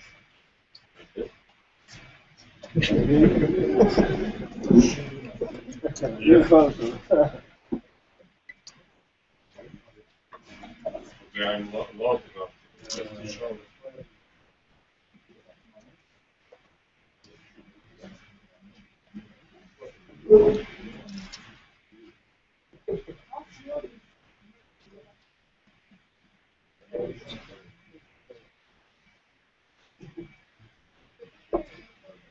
Okay. Thank you. I was waiting for your remark. Actually, the first thing I'd like to say is that we are very give a great thanks to the organizers of this symposium. It's a great pleasure and a great honor to be here. Because we were driven to visit this place, the northern part of Norway, because we are going to see about northern part of the world and Russia, Norway especially. Actually, we will give a small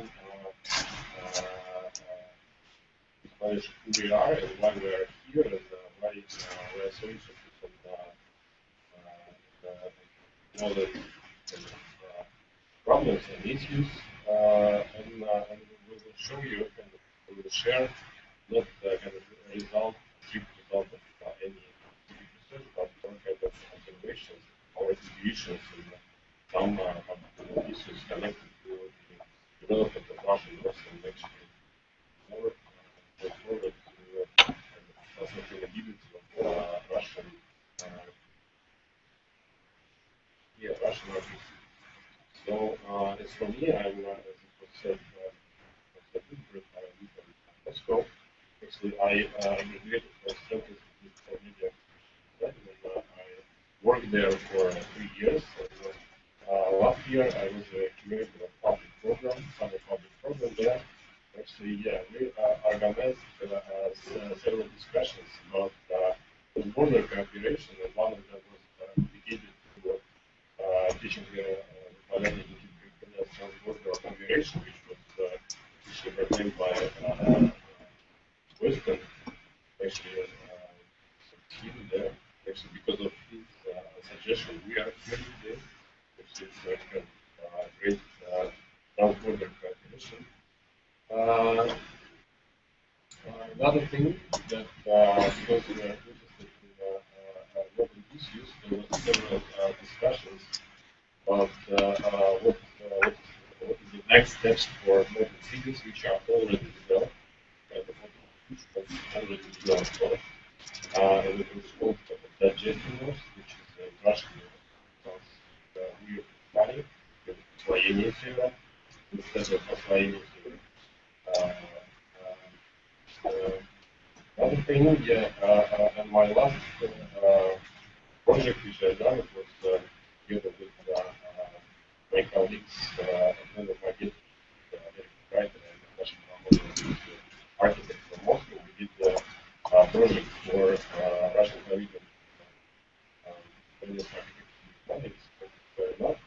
And actually, we didn't show there any northern architecture or northern architecture, but during the preparation of this project, I met several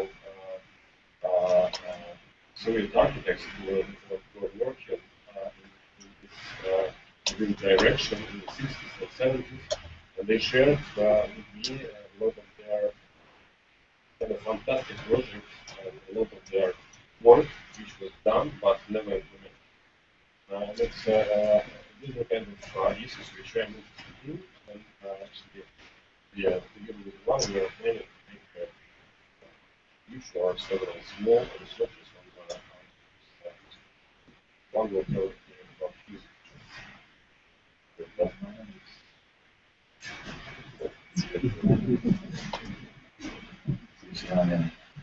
My name is Kuryachiy. I'm an architect and urban planner at the Institute like Anton.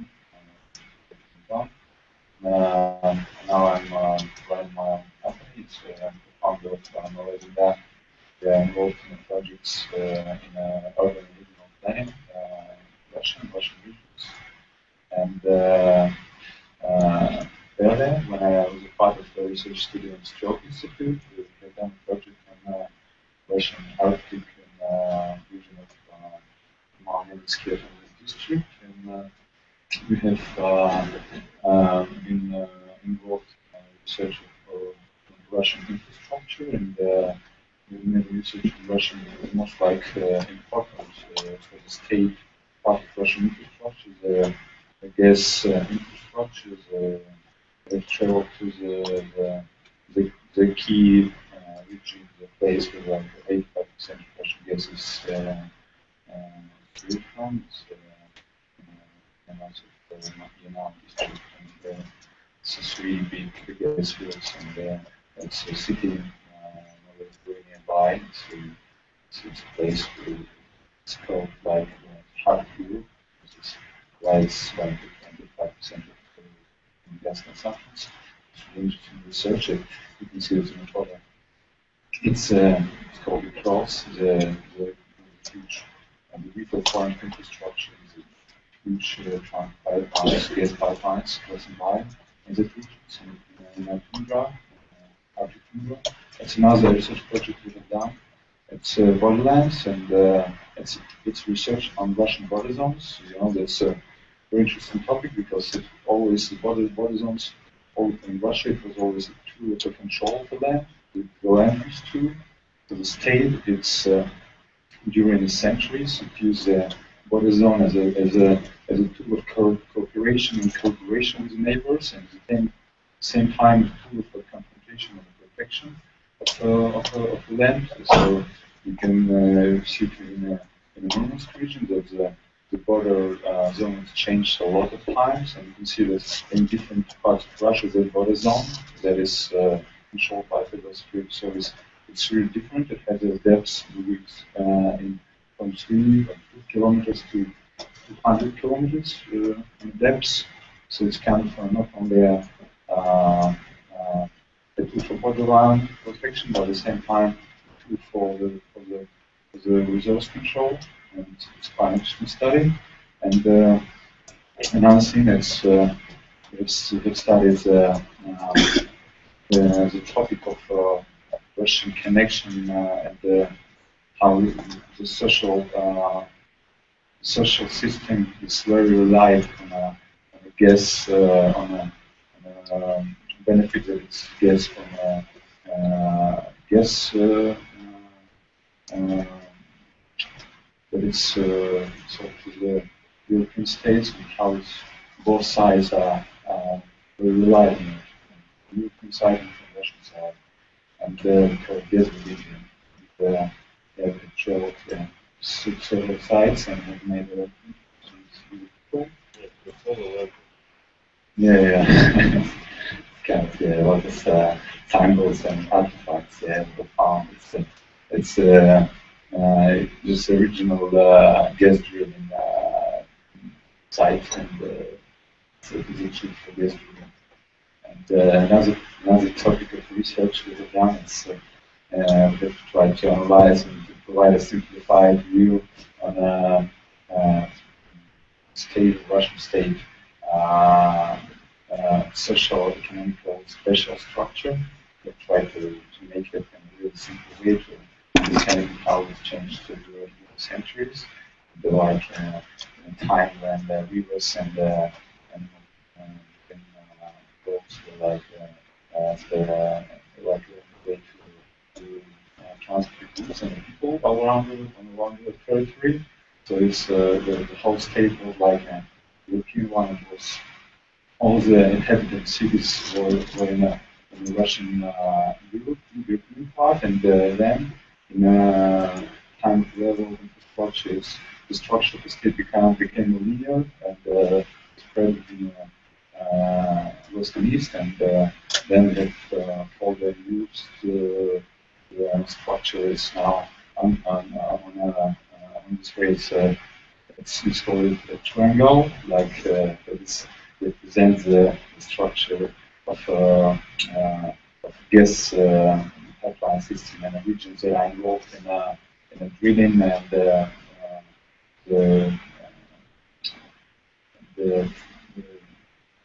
earning money and distributing them, yeah, spending them, yeah, and yeah, and continue that, yeah, we have made a really short exercise about trying to analyze what Russian cities in the Arctic part how they were created and how they're discontinued and closed by the state, and we have found some similarities. Like you can see that in blue, that's a territory of Russia in the 15th century, and there are like several cities developed in the Russian Arctic part, and most of them were like dedicated to the military power post function and the fish production. And some of them, like fish reserves, were discontinued by the state. They closed it was established as a music point, and then it became a village, and then it was closed by the state in the 20th century. So it's when it lost its foreign function, the city was like discontinued. It was a top-down process, very driven by the government. Then in 16th and 17th century, there are new types of cities were emerged. They were dedicated to the fur production, to the fur fever, it's called in Russia. And you can see on the farms there are foxes, Arctic foxes, and those cities were dedicated to the fur production, and it was a key resource. That was the essence of the city's life. And one of the biggest of the cities, Mangazi, was closed just after the resource was extracted. When there were no foxes around the city was closed by the Tsar. So it's another example of how the city was connected directly to the mother function, the owner function of fur production. And another layer of cities that was established in 1930s. They were dedicated to the extraction of cox coal, the coal that used steel in the steel industry, steel extraction. And there were like several cities that saw something like Spitsbergen and in the Russian Arctic Urals. And again, when the regions of cox coal production moved to the south, several cities were closed by the state. People were resettled by the government, and so it was like city was like a project from the start to the end. And another layer in the 50s, 60s, it was cities dedicated to the metal extraction, polymetals, gold, and several cities are still exist, but some of them, like a lot of settlements the size of Kirkenes in the Russian Chikov region, they were dedicated to gold extraction. They were discontinued in 1990s and 2000s. It was like more than 10 settlements here. They were actually closed. And the last layer of Arctic development that was driven by the state, and it was the most important one. The biggest cities were established in the Russian Arctic part. It was gas production, and cities like Norwegian and Nadi were established in the beginning of 80s, and the cities are younger than we. So it's kind of interesting to understand what will be with those cities when the system of gas extraction and the ship-based system for gas companies will change some new system. It will be optimized, and what will be the future of the cities. And Anton will continue to voice on that. It wasn't just historically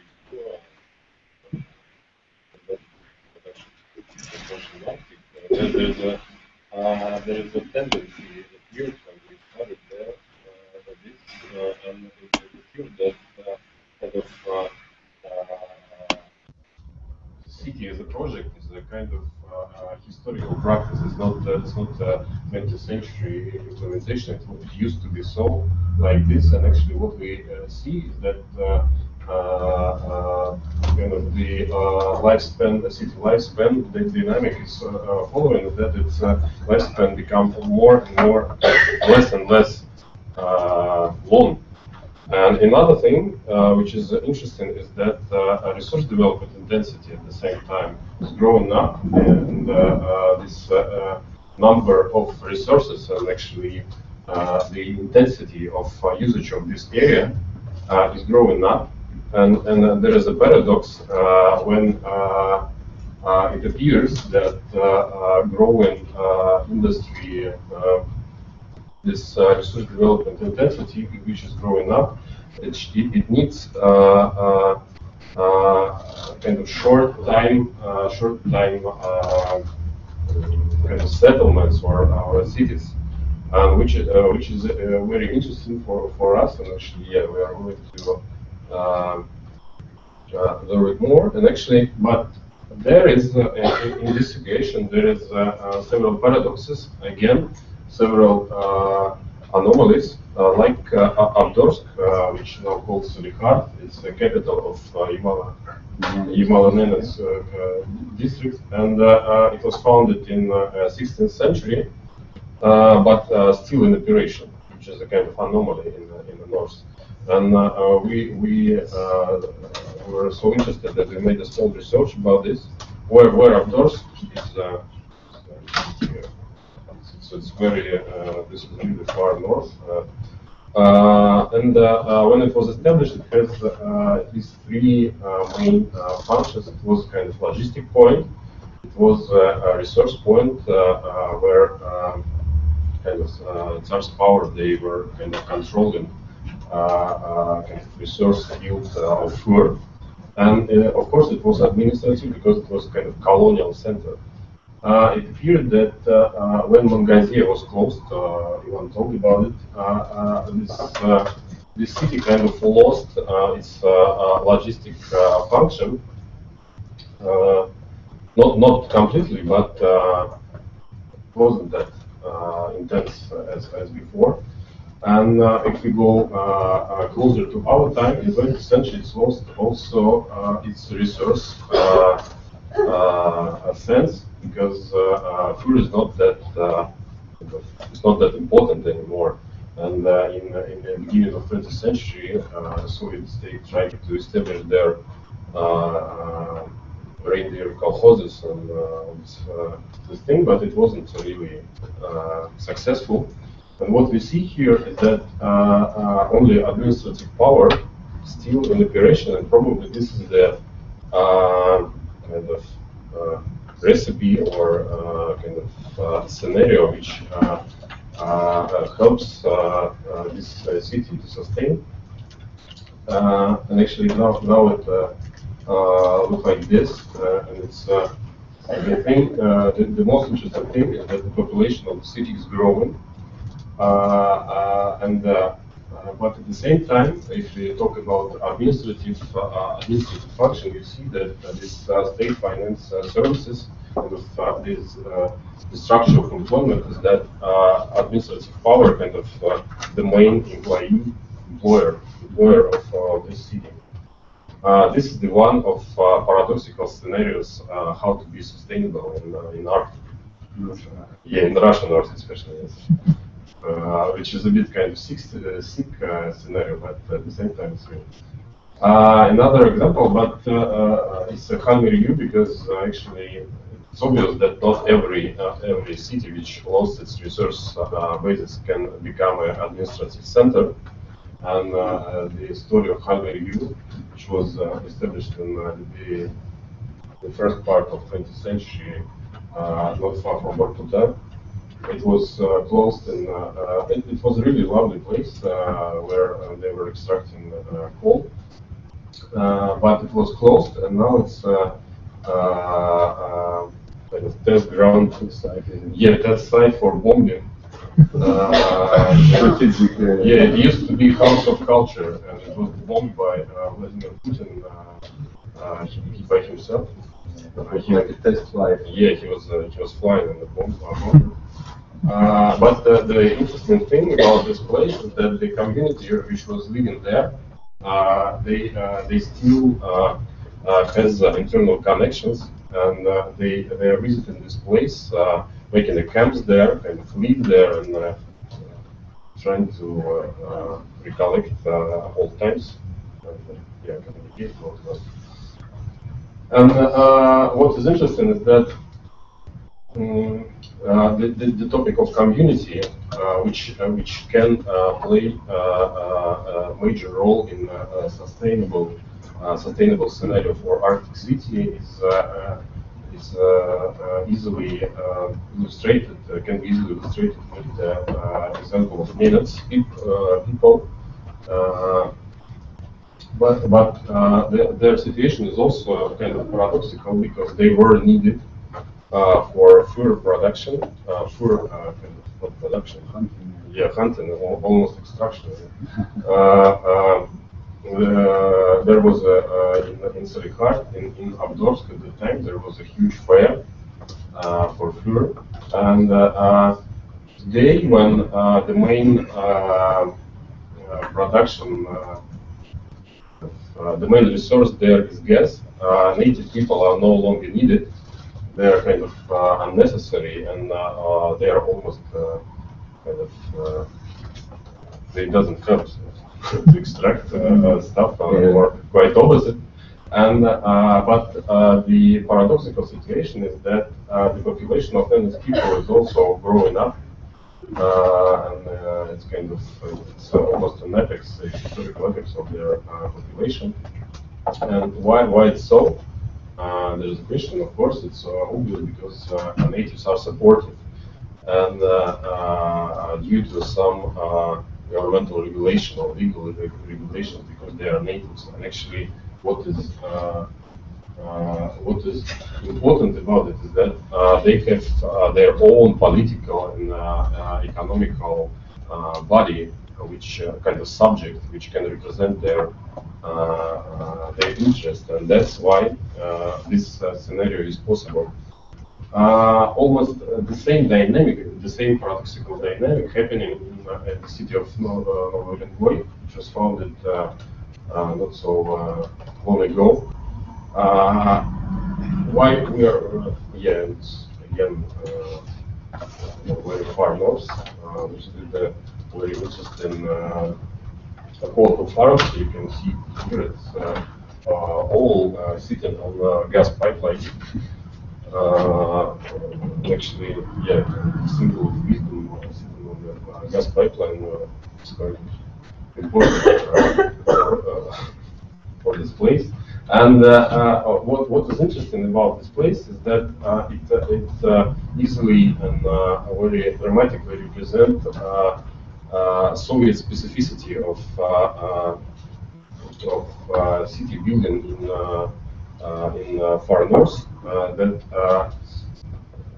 kind of the process of extraction wasn't just based on a shift basis. They were building kind of they call it base cities, where shift workers can have a rest. Yeah, and where their families are living, because in Soviet time, it was tend to thought like that it wasn't quite good for health to have a rest in far south, for example, in Egypt. But today it's like this. And due to this concept, the social infrastructure of Nadine was highly developed, and it was planned to be developed like this. And if we take a look on the plan of the city, it's looks like this. When this red part, this is the airport, and this is the railway station, this kind of infrastructure part. These black parts are also connected to infrastructure and gas production, but these yellow parts, especially this in central part, which was planned originally there, it's kind of this social part. But the thing, yeah, and again, population is growing in far north. But the thing is that today this part is no longer needed by in the industry, because it's going deeper and deeper into these cheap places when people just need only airport just to come there and to go to their far north. Far north. And the question here, how people in Norwegian, for example, just one example, can become the same political and economical body as native people there, the genius population, and how they can become new locals. This is the kind of open question still for us, but it seems for us that it's probably the best way to sustain there. And it appears that actually this constructive approach to almost nation building is in operation today. And the best example was found again in the north. It's probably you know this practice. It's PAMORS, this kind of transnational or transborder. Actually, the Barents region mostly dedicated to its from Russian part to this PAMORS. Why we think it's almost the same? Is that this guy called Ivan Moiseyev, he tried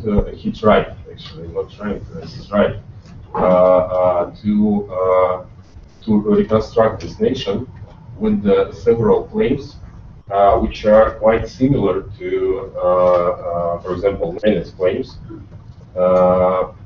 Special political status, economic sovereignty, cultural sovereignty, and the most important guarantee for preservation of traditional activities, which I don't know, can it be implemented in Nadine, for example, when in Norwegian, for example, where kind of the majority of people are kind of school teachers or not the fishermen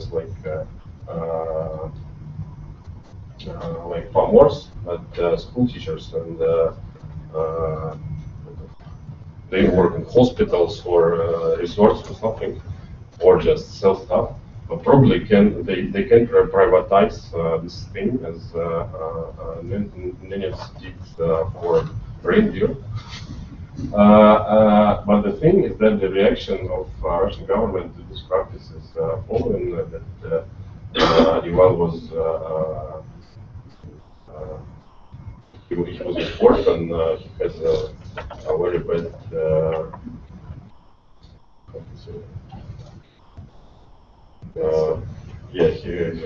he was not the jail, but badly. Yeah, there was a trial, and it was like, but it was an extremism issue, like extremism case against him. Yeah, they found one sentence which can be interpreted in the wrong way. But the thing is that he opened this way, this new reconstruction of nations, which probably can be implemented in a city like Wråkberg, and probably there is another way to think about these new locals, new natives. So thank you.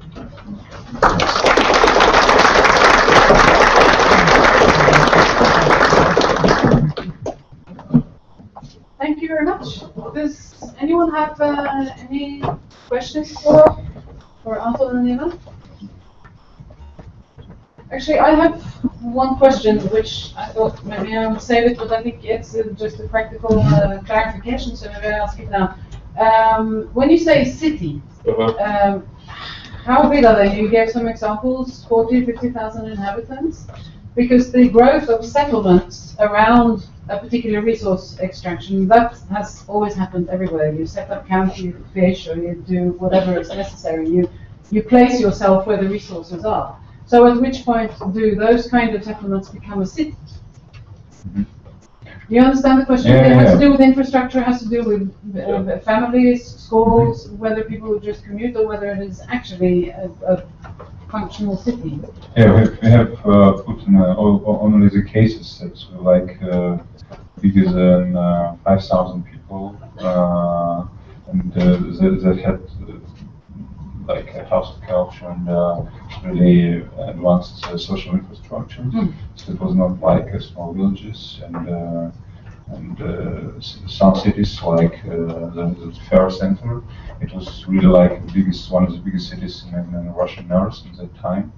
So we were raising the question about the future of Arctic centers that are losing their main function, resource extraction function, and what will be the future of the city, because this was an example of that city that was closed by the government forcefully. They had to even bring the police to make the force people move out, because people really had a well-established community there. So because that top-down attempt to deal with cities like with a project, it's always has a reaction from a people that they have their social connections and they have their communities, so they don't want to be part of that really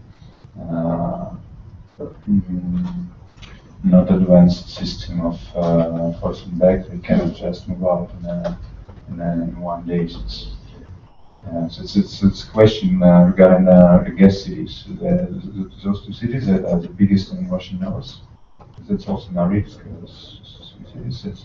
So what will be the future of those cities when those resources will be extracted, or company will automatize the production, and all the resources will become really cheap on a global market. So it's because those cities were created in a Soviet time, and they were heavily subsidized by the Ministry of Gas and Oil Construction. But now the Gazprom is put all the social infrastructure away, and that's everything is on the municipal budget. So it's kind of really different structure. We'll return to that in the final discussion as well. If you Any more questions there? Yeah, hi, I'm Elina Nissinen from Finland. I think just interesting because people had to move. Where did they move? Did they move into other cities up north or another places or further south? Yeah, in Soviet time when they were planning this huge urbanization of the north, due to this resource extraction, there was medical or regional medicine, kind of the study of connection between climate and medicine, climate and health was really established, and there was a lot of surveys. And the thing is that the doctors, they advise people not to move to the south, to the kind of not southern than Moscow, for example, and they advise them to stay somewhere not far from the north because of the health issues. And another thing is that, as far as I know, kind of government subsidize their moving in these particular regions. Ivan, you had a question? Thank you for your presentation. It's very interesting. I was just going to ask you, are you going to make any comparative work on this with, if you look at as a mining in North America or in, so of course you have a very comparative setting in on Svalbard, where you, as you mentioned, also pyramid, and where you can see how, during this Cold War area, the socialist system or the USSR system contrasted with the Norwegian mining that went on. There is also some kind of balancing of strategic presence in this area. But it would be interesting, because we know also this kind of mining town that went bust and disappeared, but turned into a ghost now, so it's very much like Canada. Yeah, we actually plan to proceed with this research, and of course it's very important because Soviet Union was, I mean, the organization and architecture was hugely influenced with international experience, and I think that Canada plan for development of their north is now hugely influenced with Russian experience. But what is more interesting if we go forward is that, for example, Canada Pavilion in this Venice Architecture Biennale was dedicated to the development of northern architecture, kind of site-specific northern architecture. It was presented, this exhibition was done by Lola Shepard, who was participating actually in our roundtable about Digesting North. And actually, what they are doing is that the great part of the projects, it's kind of movable or temporary architecture, which is correlates with this practice of kind of shrinking of city lifespan.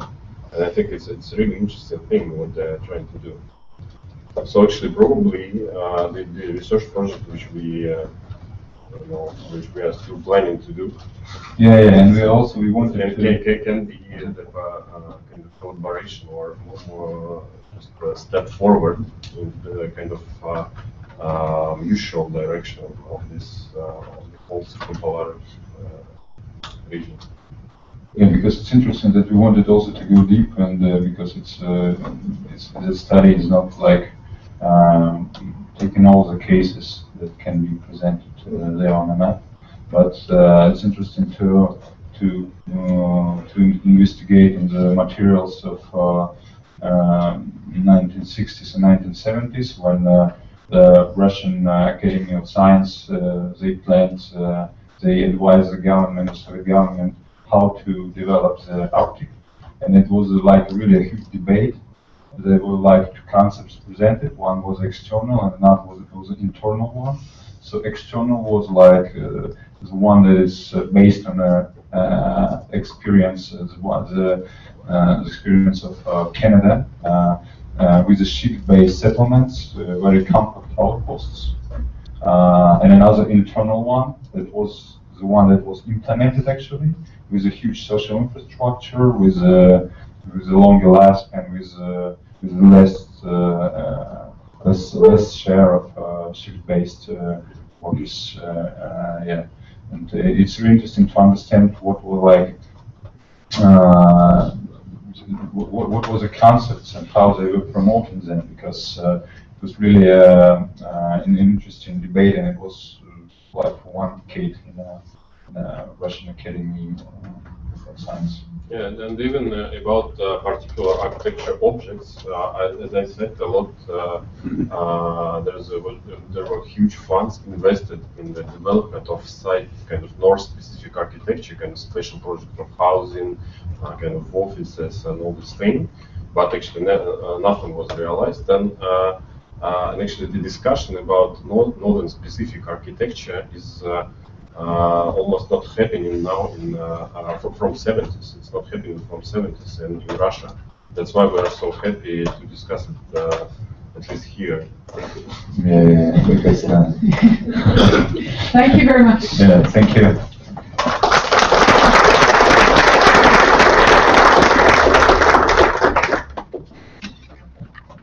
Our next speaker is Øystein.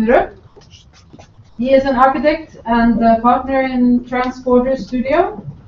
In 2004, he co-founded the gallery and project organization 0047 with Espen Røisteland, and the two of them then went on to open 0047 in Oslo in 2007.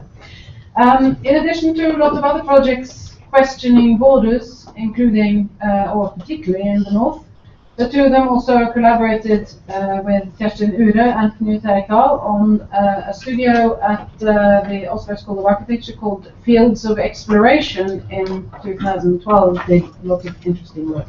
So, Øystein.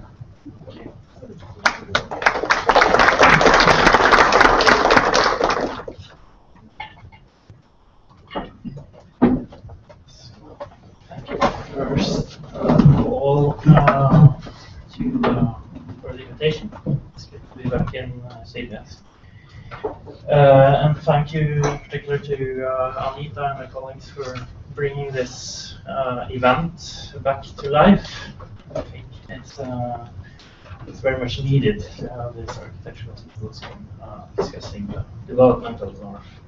So I've been invited here to talk about some projects that I did some years ago in the period between 2005 and 2009. And I'm going to do that, but I'm also going to talk about some recent projects from the Barents region, but also elsewhere. And hopefully through that, I managed to shed some light on more current discussion of urban development in this town.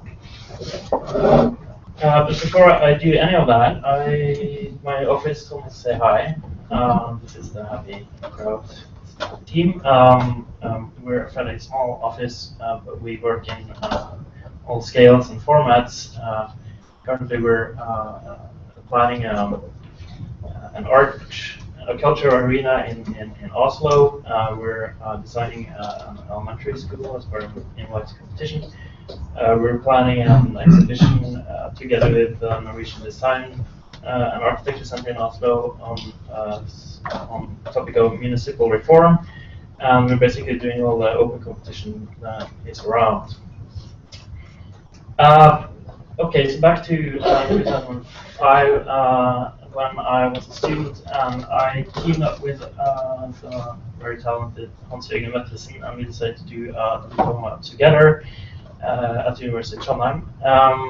And we wanted to use our knowledge, use our education in a new and emerging topic. And at that time, the discussion of the northern regions of the Barents region was becoming more and more a hot topic in media. There was particularly one quote that caught our attention was said by Vice Energy Minister, Energy Secretary in the USA. He said that from the point of view of Americans, Kirkenes is the most important place in Norway. And such a bizarre statement kind of caught our attention, and we wanted to find out how anyone in their right mind could say something like that. So we went up here and we traveled in the region. We talked to a lot of people, we did extensive mapping of what was going on, and we discovered a landscape that was changing dramatically. And new, as we mentioned earlier today, emerging huge global trade routes. At that time, a Russian comeback, economic boom in Russia. Also the great prospects of this becoming the new energy or resource pool of the world. And Kirkenes, as we understood, located in the middle of all of this, right? So our project, our diploma, became a strategy for how this town could position itself better in this landscape and become sort of the desired location for all of this new activity. And we did that by launching this new strategy, this new idea of a town, a transborder town, a Kirkenes going from being a regular border town into becoming a transborder town, a place that would no longer confine itself within the limits of the national state, but instead becoming a two-national system of urban development. And so this is the master plan of that. It's kind of hard to see maybe because of the thin lines, architects like thin lines. But it's basically a system that consists of an infrastructure that is connected to Russia and the harbor development, harbor areas in the fjord, as well as what we propose a new transnational zone at the border, where making this transnational field a reality. And so this field then would be acting in this region and was connected to all different developments going on here. And so we then went into this investigating how this new idea of a transnational town would influence different systems of a city or of a town. So we listed a series of fields or areas of town development: industry, tourism, shopping, infrastructure, human mobility, competence building, or education, and culture. And proposed within all these areas different key projects or generators that would propel this development and make this into a transnational area.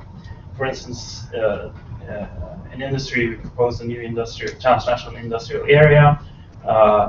For culture, we proposed a multicultural arena here in Kirkenes, the city center, and a lot of other projects. And here is a picture of that transnational industrial and trade zone that we proposed. And the idea was here to have an area that would draw the best from each country and bring it together into a new concept.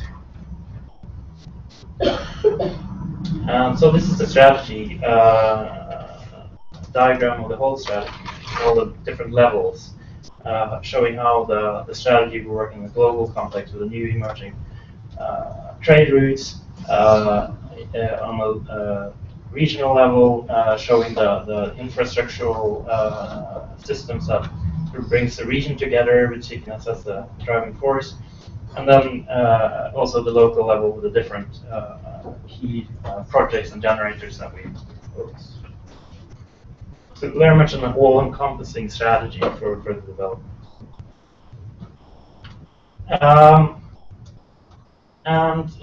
The response on our diploma when we presented was quite interesting. We were invited to all different actors, from Stato to the Secretariat to even had talks with the Ministry of Foreign Affairs. And kind of our proposal had sort of a concrete, had some concrete proposals that was very much, the timing of that was very much, it was the right timing, because at that time it was needed these more concrete ideas. So far it's only been talk, and now this project that showed how this actually could be physically developed. And so this shows the Comore zone, which was actually a project that was commissioned by the Ministry of Foreign Affairs in Norway. And a lot of the ideas of our project was actually brought into a strategy that they presented, and we also contributed to making illustrations of that. So the Comore zone, as you may know, it was much more, they was focusing on the industrial dimension of sort of this area that at one point was discussed to be an economic zone, but it's kind of the content of the Pomor zone kind of changed throughout times and yeah. So, and we also encouraged by this, we also wanted to expand the strategy, also to include the Russian border towns, and we launched this project that was supported by Husbanken and Almaas, and also the Barents Secretariat here in Kirkenes. And so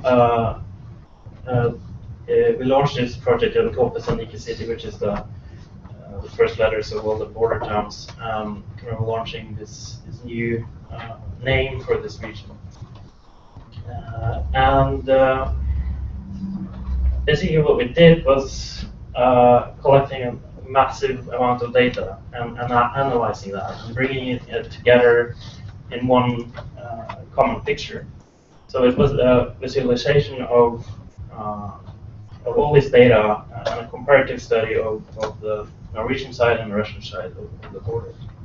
This is the more humorous, let's say, visualizations, but we also mapped and sort of analyzed all the different systems of the border zone, the mining complex that you see here, but also the changing of the border and how it's sort of constantly changed throughout the history. And parallel to this, we also got an invitation by the great curator group Kirkenes to do a project together, and this became the project that we call Northern Experience and Barents Urban Survey, which is basically a huge study of urban development in the entire Barents region. And it's a collaborative project, so we invited architects from several countries, also contributors from other disciplines, with the aim of bringing an alternative reading of this region. For instance, from Russia, we have the Architects Bureau Moscow. They made a vision for a new Murmansk, city of Murmansk. A studio from Sweden made a mapping of Kiruna and Narvik. The Danish office Nord, they made an interactive game that where you were able to sort of negotiate the various conflicts of this region as an actor yourself. And all of that was put together in a book, and also an exhibition that toured the region also went to Moscow, and was also shown in our gallery in Oslo. We still get people still contact us. We meet still people that use this book as a gateway almost to discover the region. So it was absolutely fascinating project for us. Okay, so that brings us to today's situation, and the development in Kirkenes. And this, obviously, since we did our projects, a lot of things have happened here in Kirkenes. And this illustration shows the planned harbor development of the area, and it's estimated to cost about 6 billion kroner. And the last thing I heard, it's probably going to be more. So it's closing in on 10 billion. So it's quite dramatic, the investments that's going to happen here. And of course, since we did our work, the border crossings have tripled. It's over 300,000 border crossings now annually.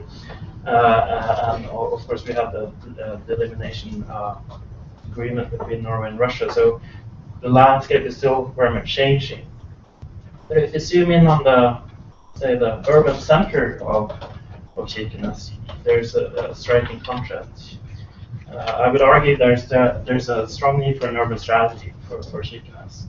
And I think there's a series of recent events that underpins this or supports my view that the municipality do not consider the urban core, the urban development as a tool in order to develop the community. For instance, the hospital is moved out in the outskirts. The new public swimming or the bathhouse is also outside the city core, next to the football field. The culture house that burnt down years ago is still, unresolved issue. The Samovar Theater, that one of the more interesting institutions in town, is doing their plays in a school, a nice school, but still, it's outside of the center. And all these functions, I would argue, they deserve to be in the main street and become more of an urban scene of Kirkenes.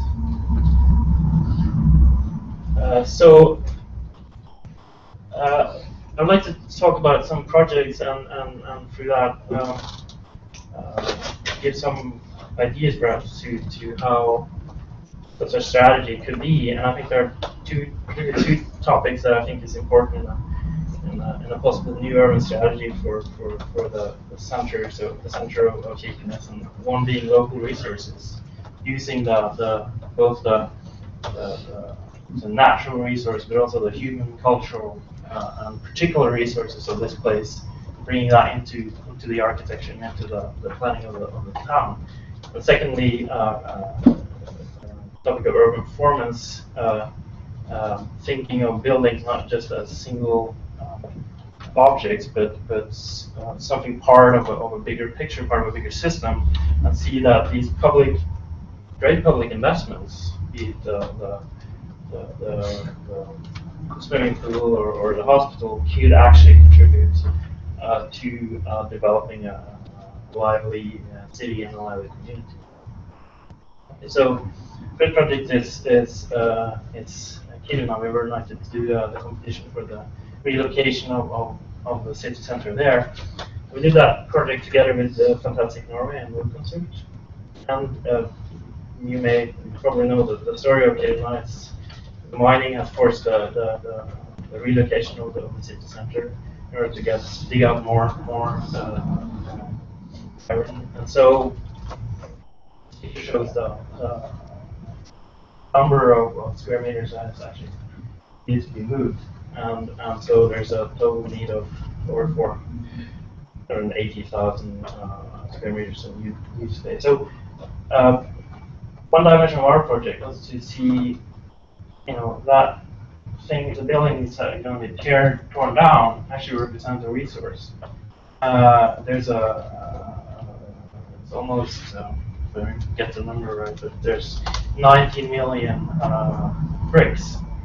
There's over 5 million wooden panels, 62,000 square meters of glass, and that's only that is going to be torn down, and that's only the apartment building. So that kind of gives you an impression of the number of the amount of material that now risks being just put on a dump yard. And our question was to say, okay, could this be considered an urban minefield?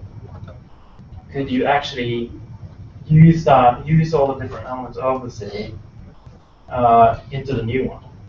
Be it the vegetation, the sanitary, the plumbing, wires, all bricks, electronics, everything could be imagined to become part of the new sort of DNA of Kirkenes. So we proposed an ambitious recycling scheme. It shows the facilities, in fact, actually a recycling factory for that work that would sort of run through the whole relocation period, and possibly even after. We thought that we proposed to bring the advanced technology of the mining, with the robotics and all that stuff, into a new technology that could actually be something that could live on after the Kiruna relocation process. And this little sketch shows one example of it. Was also to have like a public institution, public functions could be pilot projects in that scheme, and we said we gave examples of how different materials could be applied in different buildings. Okay, so in the next project, which is the competition, was the competition for the Bodø Town Hall. This also goes very much on using resources, and one of the most significant resources in Bodø is wind. This diagram showing the dominant wind direction from east, so it basically blows all the time. And so we did this project together with Transborder, it's a genius climate engineers in Stuttgart, and we came up with this proposal of basically making a building that is acting as a wind instrument. You see, what do you have?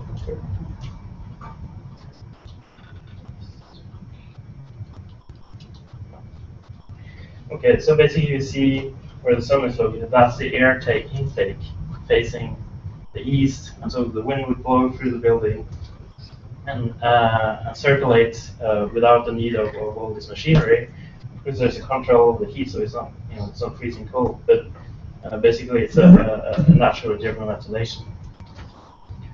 This is how it looks. And so next to the intake, we placed the VIP meeting room, or the main meeting room. So the mayor would be able to invite people and then use this system as a backdrop on top of this city that was fueled by nature. And this is a sort of build-up of the town hall. We also wanted to discuss the typology of town halls, and in a time where a lot of these public services is going more and more online, we asked, how can the town hall again become a place where people meet and people go? So we reintroduced the hall in town hall, so to speak, and created a big multifunctional stage or hall in the middle of the building. So there's another picture. And then the next project, which is not really about the northern areas at all, but it goes on the idea of let's say urban performance and thinking of buildings not just as buildings, but actually something part of an urban context. This is the H.E. Andersen Museum in Rune. It was an open competition. It was actually the most popular Danish competition ever. Like 480 teams participated, and we won it, which is like great. This shows the situation. You have the museum in the back there with the park, and you have a very dominant road going through it. But that's going to change. You're going to take away the road, all traffic, and replace it with a tram line and a bicycle pedestrian path. And so our proposal was very simple. We wanted to create not the single building, but more, let's say, an urban situation. So what we did was to organize the museum functions as a wall surrounding what we call the magical garden. And that magical garden would act both as a stage area for the dissemination of H.E. Andersen's authorship, but also as a public space. So it was like kind of shared space.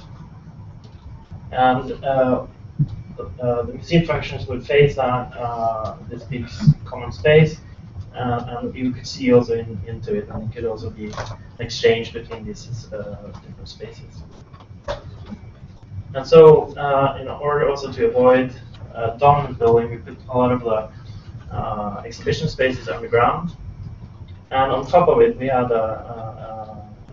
we also gave something back to the city, a pedestrian.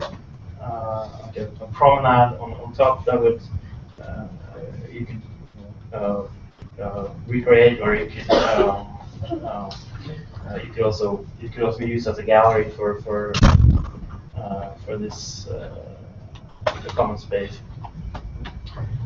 So here's some pictures showing that. And there was also another feature of the project was this golden ribbon that kind of created a backdrop for the whole space, and kind of referring to the theatrical interest of H.E. Andersen. Here you see it. So the pedestrian and also the tram lines, bicycle lanes, they crisscross this public space, and so because it was a totally open garden. And so we created all these different meetings between sort of urban life and the museum. This is the entry, one of the other entry gates, and this is the main hall of the museum, taking you into the existing wings of the museum, but also downstairs to the exhibition space, new exhibition spaces. And this is the whole thing and the model. So they the jury picked like 3 winners, and we were one of them. And the museum is still sort of thinking on what they're going to do. So obviously we're very anxious to find out their conclusion. We want to get this project built, of course. Okay, how am I doing with that? You're way over. Okay. So maybe I'll skip the last one. It's just a proposal for new government quarter in Oslo. So this is how it looks. And this is my end picture. It's one of my favorite pictures of Kirkenes. I think it shows an urban culture. A place that is sort of grown out of its region. Got the Russian influence in the architecture. It's from before the war. Yeah. I don't know the exact date. Not too many people, that's maybe minus, but I think it's an inspiration for what Kirkenes could be today. And I think there's a topic of urban growth needs to be addressed because it's all about how Kirkenes can manage to become a part of that changing landscape that we saw with this great harbor development as an example, and not just a fly-in, fly-out kind of place where workers want to live, but instead become a place where people want to and also create perhaps other types of activities and new industries. So that's at least my thoughts. Okay, thank you.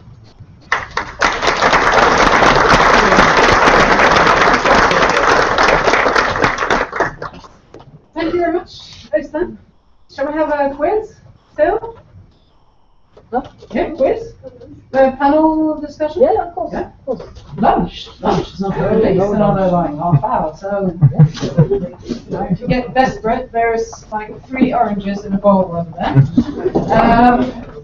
Anton, anyone, please? I'll try to make it to the point and efficient, but I have at least one question which I think is very obvious to ask following your 2 presentations.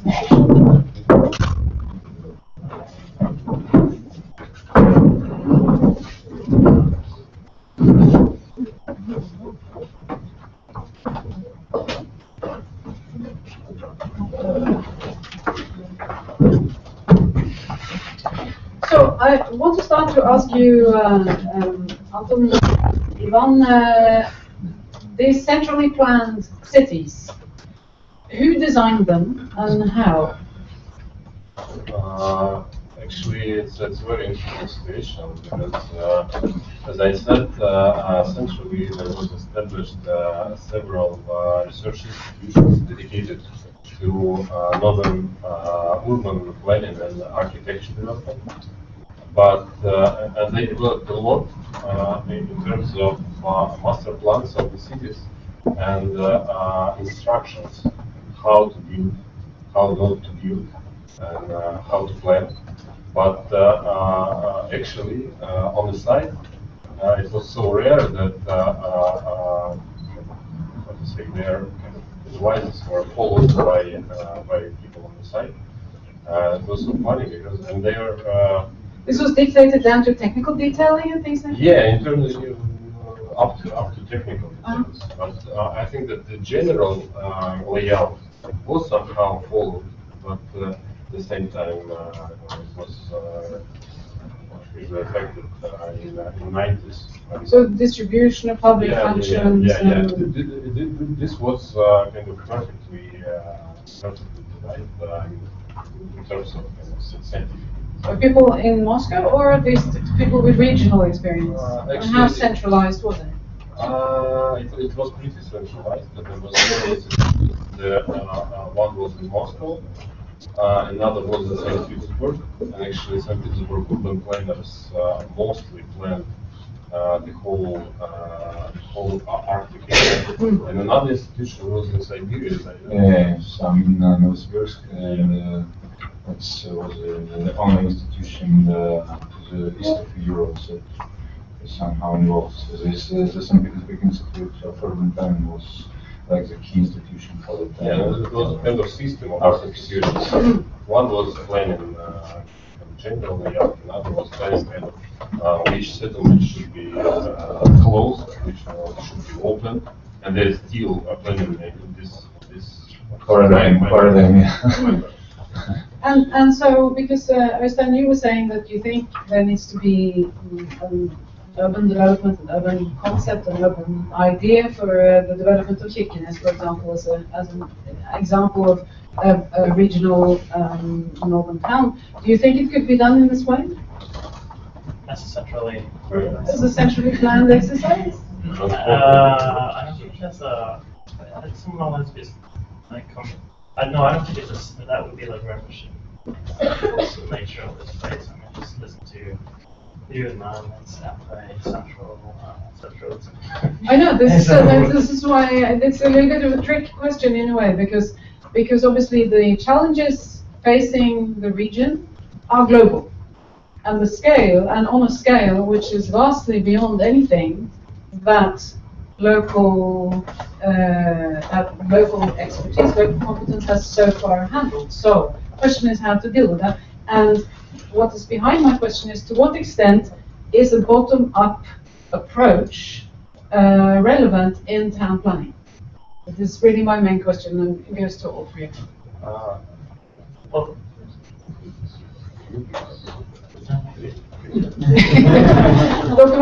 So who wants to answer first? No, I think it's that's the opportunity that Kirkenes actually have, is to bring this local discussion on a national or even international level. This is something they do like with other countries. I think apparently that Kirkenes is focusing on a totally different weight class than, let's say, other cities or towns in the rest of Norway would normally do. It's part of international and national discussion, and I think there would be the politicians, the planning office here would be smart to see that and see how one could bring in all this expertise and turning this into a showcase for how towns could look like in the Arctic or in this region. And interestingly, Kirkenes has a history of being a showcase. It was during the Cold War, because they poured all money into this place to impress Russia. So not to bring that back, we don't want to have a Cold War, but using the concept of showcasing new technology, new ways of building, new ways of making towns in this region. I think that's a position that Kirkenes can take. And do you think the opportunity is there, that the resources are there for those kind of? I mean, we can all dream of how it would be. I mean, but with the Barents Secretariat, for example, that there is actually infrastructure and resources to do what you're suggesting. Yeah, I think so. I mean, it's a very smart place in many ways. But I think there's I think this symposium of local architects in the region also could contribute to that, help them become aware of its possibility. So I think it's a question of lack of, let's say, urban culture, and lack of seeing that point, seeing how important it is for this community. Maybe it also needs a redefinition of urbanity. It's totally different from what it would be in Oslo or Bergen, or what we like to think of as a Norwegian city, for example. Is there already a collaboration between Norwegian and Russian planners, for example, in the development of urban centers in the region? No, I haven't heard about it yet. Have you been invited to show your Transborder project in planning offices on the Russian side? Yeah, I've been to, I presented the project on Almaas.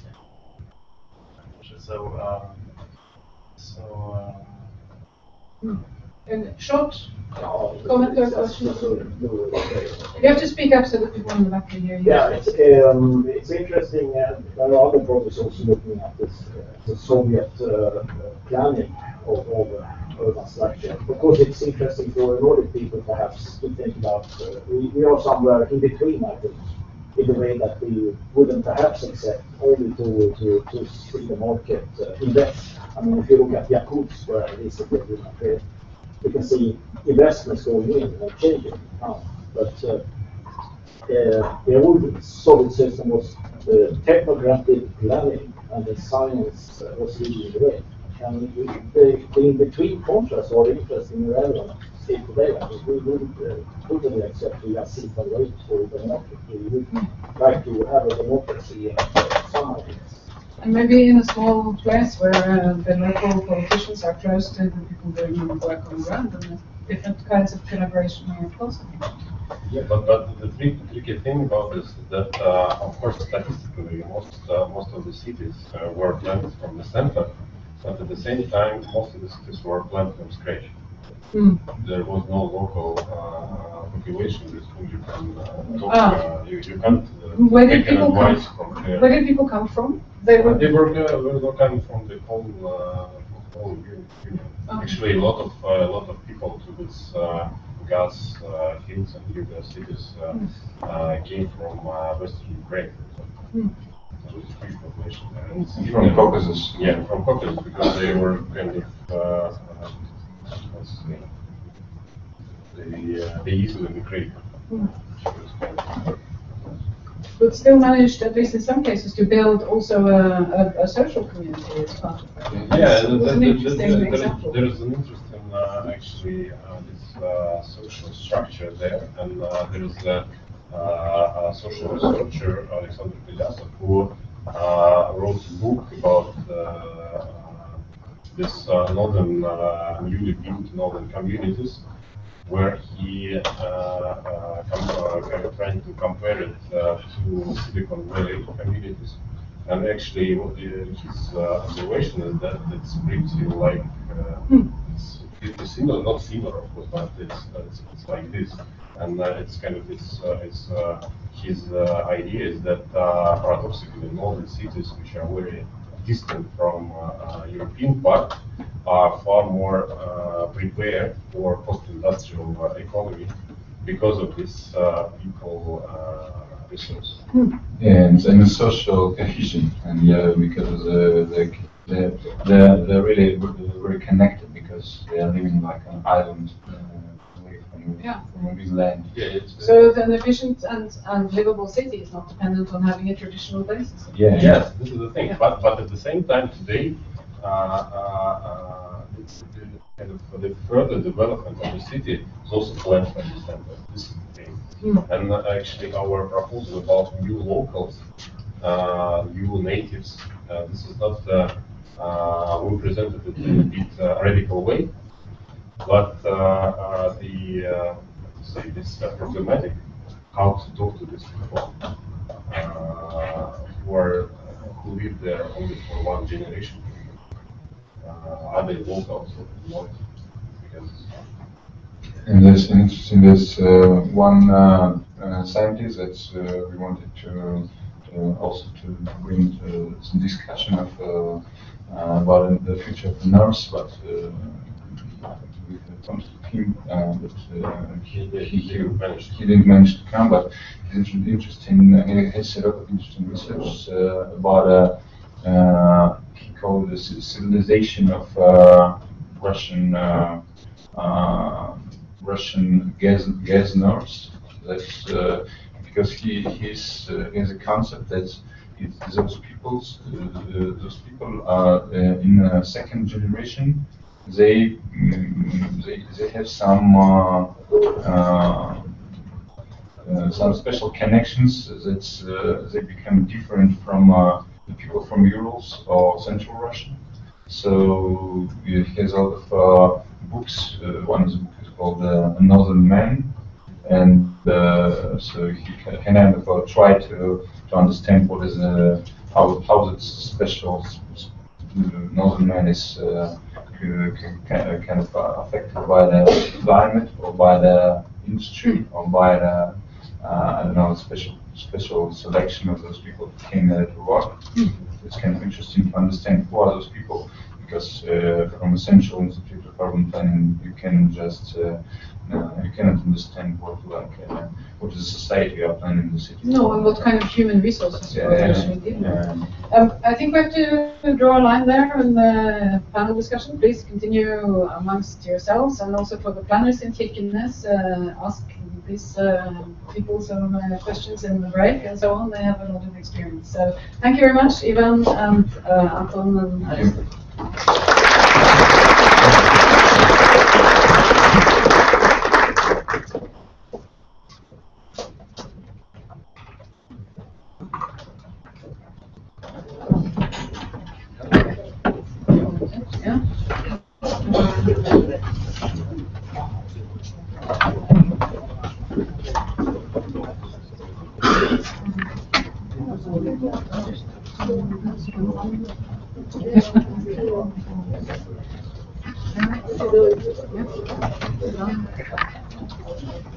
Okay, so our last speaker this morning is Nils Mjaaland. Nils Mjaaland is an architect. He is a founding partner of Blue Architecture Landscapes. He has been artistic professor and professor of architecture at the Chalmers University of Technology in Gothenburg, and professor at KTH in Stockholm, and partner to Knut Erik Dahl in the, I think, legendary architectural practice of Blå Strek Arkitekter in Tromsø. Nils Mjaaland is going to look backwards and forwards at the past and future Nordkalottsymposiet. And Nils, you're also in charge now for the next 20 minutes of people's blood sugar levels in this room. So handle them with care. Nils Mjaaland. There's not so many sweets here, so there's not so much panic.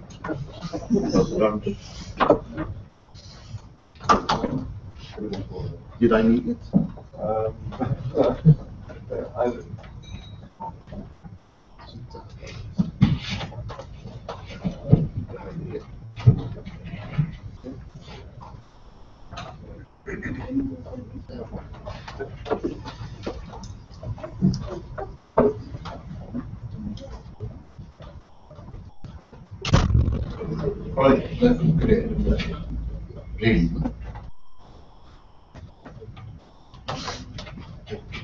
Ska vi se, hör du mig då?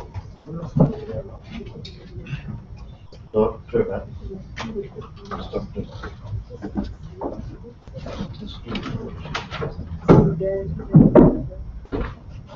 Fantastic landscapes. My starting point is the fascination for the landscape built under nature. The wandering over the nature-made landscape, how that influences humans, kind of challenges when they shall build their cities, their villages, and their buildings. How does context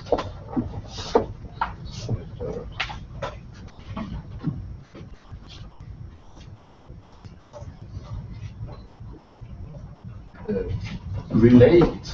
How does context relate to the living conditions for people that functions in the everyday, and what kind of connections does this give? I here show pictures of the inner landscape of the Nordkalott.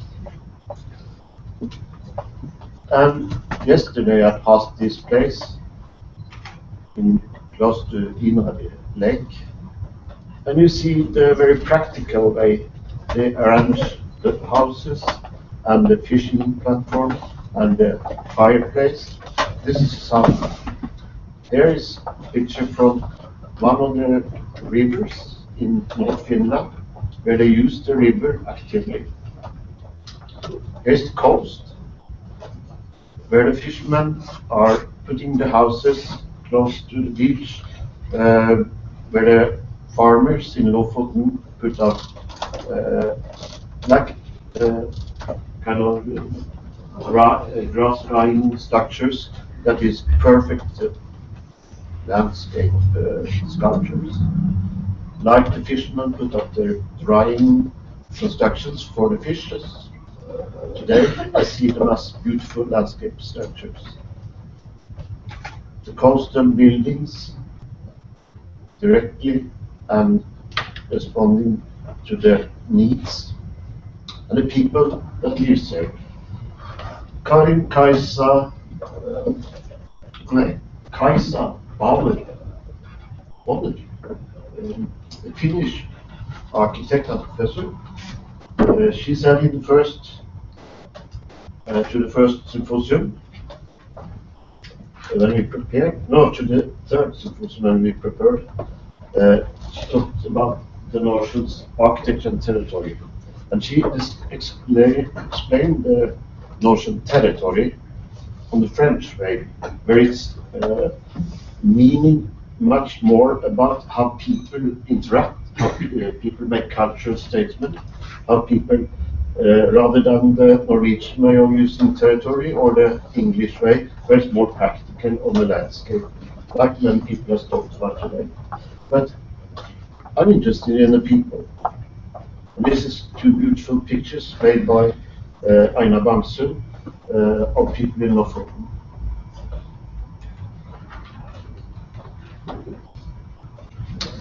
I talked about a trip I had to Shetty Shams in Nova Scotia, where I experienced, very strange, the same feeling as I have when I go in the winter time in the Norwegian coast.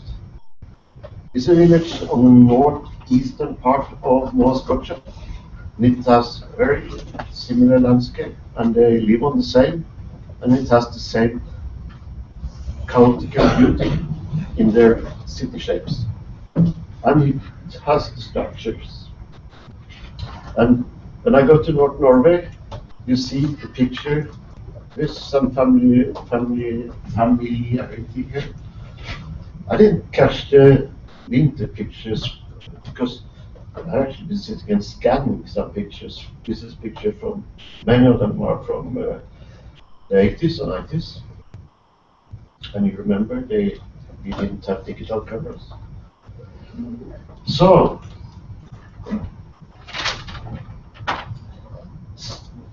one day, Jorma came to Tromsø and said that he wanted to speak to us. Kirkenes and I sat down and spoke to him. He said we should meet. And we met.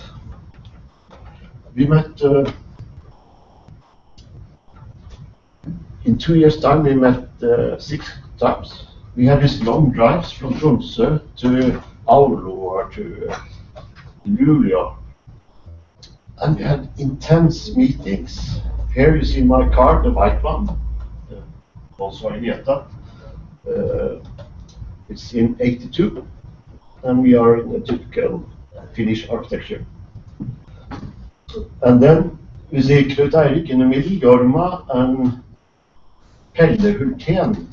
There's 3 guys from 3 countries, separate countries, who met and had really intense talks. Here you see Knut Eirik's intensity explaining Kajsa and his son, and I think he's Finnish architect, I don't remember his name. Well, anyhow, this made these 3 symposiums in the 80s. It was Rovaniemi in 84, it was Kirkenes in 86, and it was Tromsø in 88.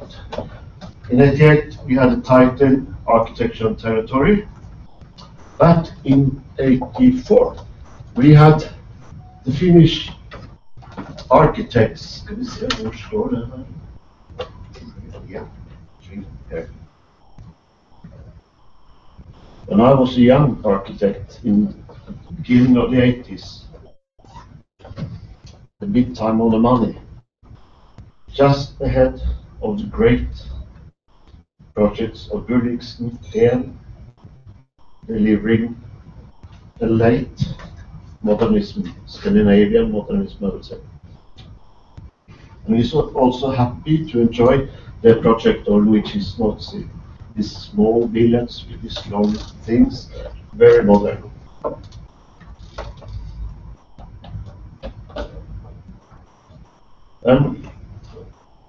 Then there was, in the 80s, architects, you talked a little bit about it, architects was trying to find some reason for designing other than just repeating the modernism. And they went into history, and then they made postmodernism. And the fantastic thing was in 84 that when the Auro people that made postmodernism showed the project, the Helsinki people stand up and shouted, "You are crazy, you are idiots!" And then they left, many of them. And there was other people who was physically fighting at that. And this tells the story that is interesting. Because are we fighting for architectural style today? I don't think so.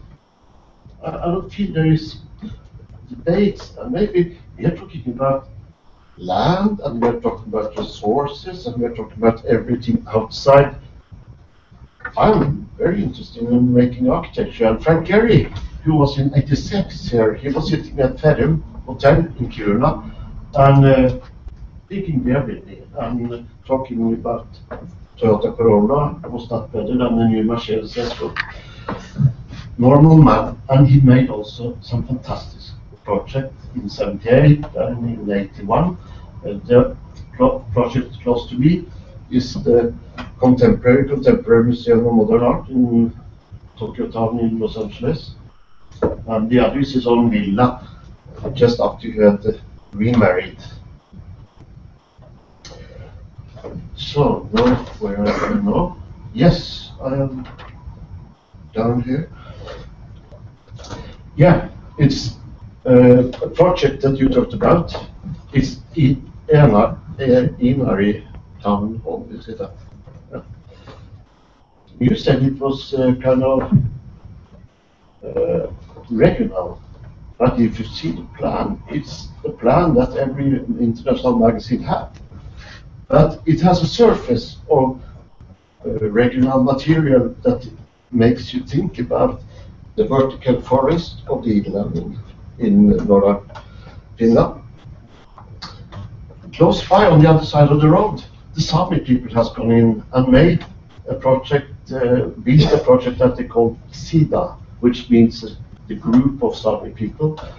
And that's very, I would say that's very, when we met the Sami people and made an embassy in Tromsø, the Sami people said, do the best you can. And it seems to be that they have said that to the architect, don't miss with strange symbols and so on. What is the architect of Nordkalott doing? This is a very beautiful project made by Gisle Løkken in 70 degrees north. It's a bird watching place, which is, I had a feeling that it was both the right materials, it was the simplicity, and it has also a lot of stories telling what this building is doing and so on. This is another project, is that interesting? That's Holland, as you see in Tønsberg, Stephen Hall project. And it's fascinating. It was made to be a comment to a peak in the landscape. It was close to Hamsun's home. It's the Hamsun Center. And then the politician said, no, we want it closer to the city center. So the politician moved it away from the original idea of this building. Oh, this is life. I know about the politicians, yes. Me, starting in blue line, I made a copy of Aldo Rossi, Teatro del Mondo. Here we made this kind of Sami place in Tromsø, which was kind of intensely both, but you see the decoration is very much post-modern, or like many Finnish says, post-modern. And then we made a Lofoten aquarium, where we actually was debating how to make an aquarium. First of all, we said that the aquarium must be at the water, and then we moved it, and then we said we are trying to make a kind of building that is like the drying net buildings, which has a roof and a wooden construction. And then we make a curved building for the fishes, which is a metaphor for the oil tanks, which is placed everywhere on the coast. Then we jumped some years and we changed office. Then we are getting more mature and we are getting closer to what we really think is interesting architecture, where we made this university project in Tromsø, where we create a context by making lines of tree. And it's standing there kind of nicely. It's a park project, full of details and contact with this, how a building should be taking the light. Then I come to the blue architecture and landscape, my office today, where I go to Lofoten and we try to find out. The client asked, this is a project that was made in 2000 and started in 2006 and finished 2010. So it's a contemporary project, I would say.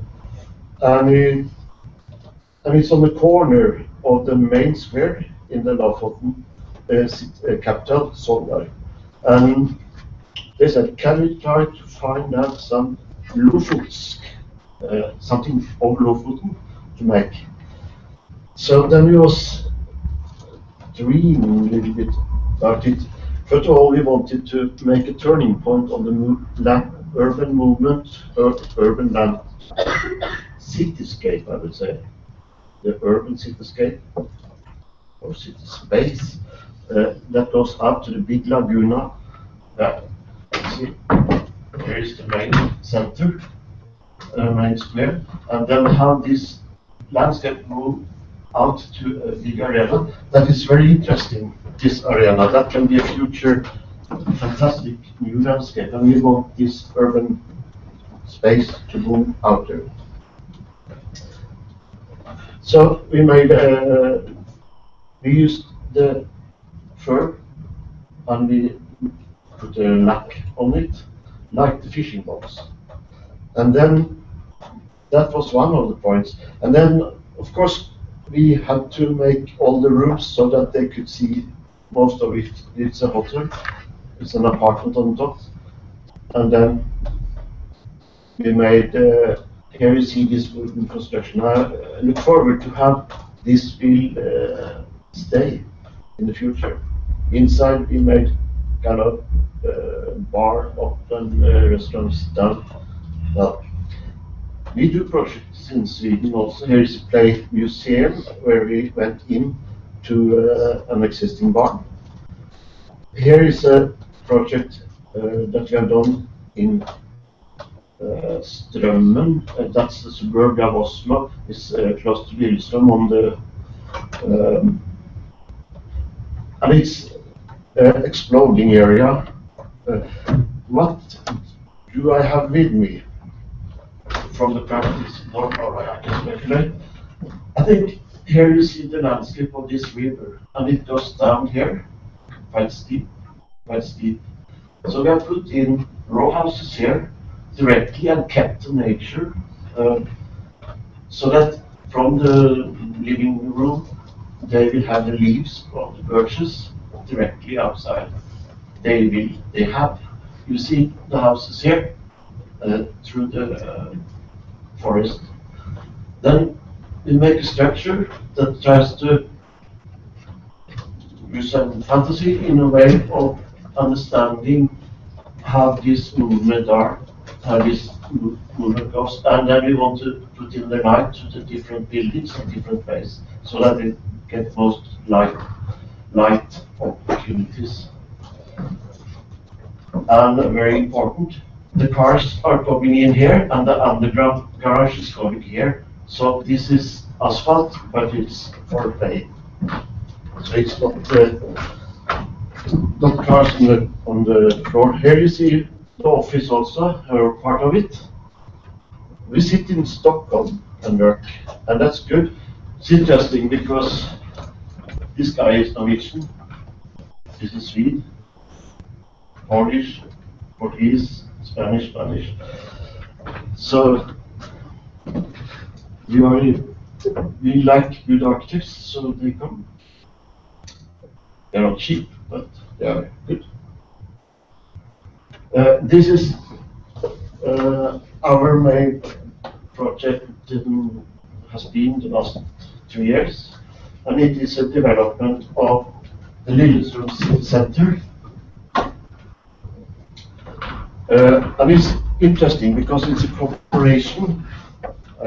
First of all, it's important from this railway station, it's 10 minutes to the gates in Gardermoen, and it's 10 minutes to the central station of Oslo. And this is unique. Almost everywhere in Oslo, you use more than 10 minutes to come to your working place when you're going by normal public transport.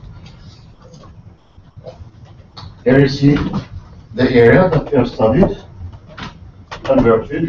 We have 3 bigger clients that are employed us, and then we have been leading the planning in a working group together with the municipality of Skedsmo, which is the municipality of the suburbia area.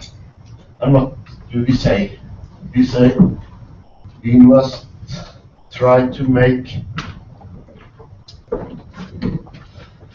a new city, a new type of city. We must try to understand how do we do it. First of all, it's super sustainable to do a density, but we have to do a density with qualities for the people who live there. Our idea is to take from the neighboring villa and the block area on the other side. Then you take the bricks from here and put them in here. We say no to this kind of structure because it gives very dark backyards and very few sight lines. We establish different movement patterns all over here, zigzag here, straight here, and new green areas.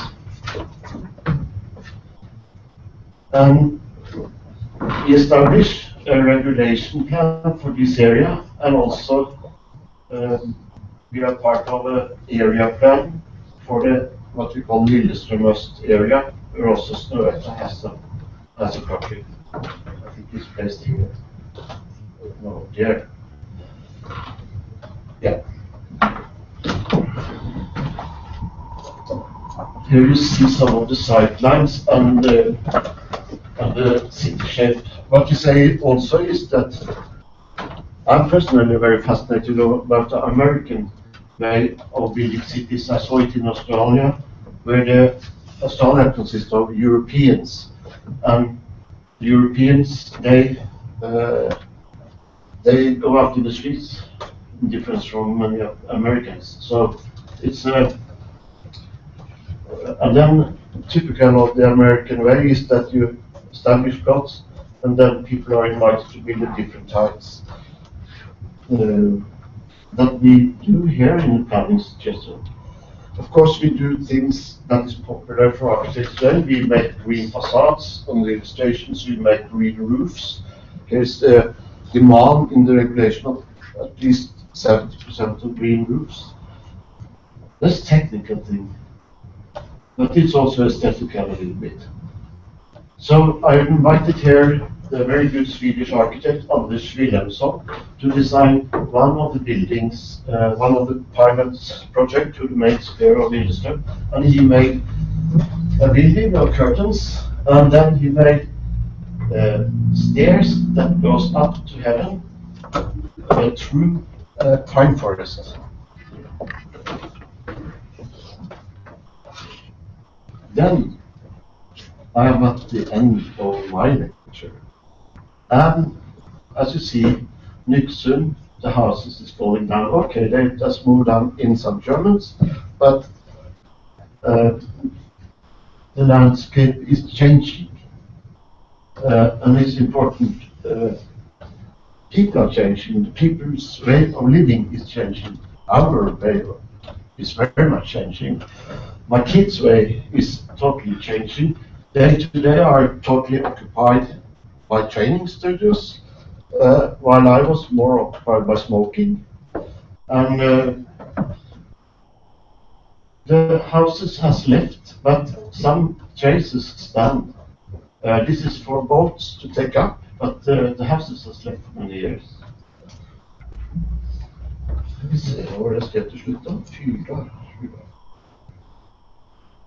When I was a teacher, I said, before you design, do the deep thematical analysis. Use intense super knowledge to grasp inspiration and do experiments to move man.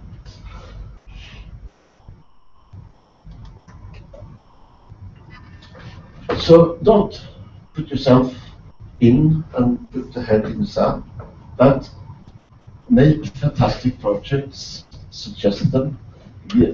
I would say to the society, to the politicians of today, invest in good architecture, not speculate in architecture, but good landscape architecture first of all. Try to make markings, try to break through the fences, the mental fences of the people.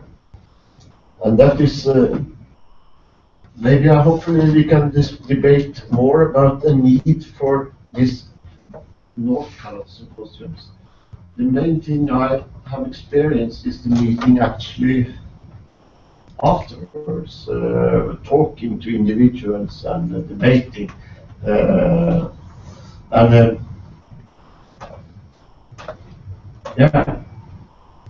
but I think the main point is, I think there's a problem that we talk very much about things that is not architecture on the symposium. So I hope we can develop that a little bit. That comes later to three great architects. So I think I look forward to that. With that, I say thank you.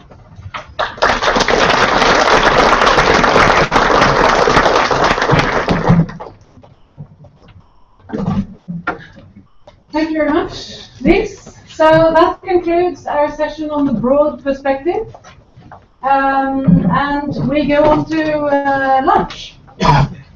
We're running a little bit late, half an hour late, so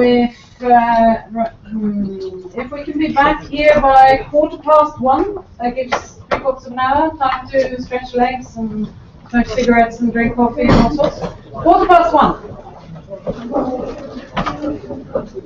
Yes.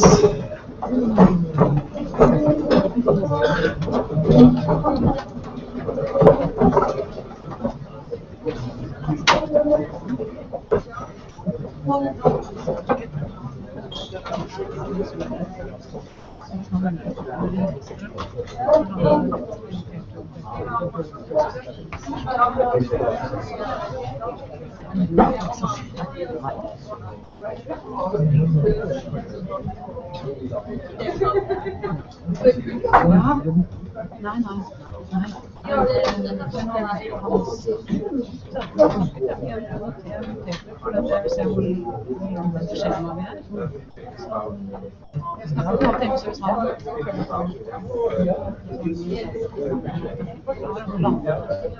har planer til egentlig sjuk. Jeg var moderator da sa jeg da at jeg hadde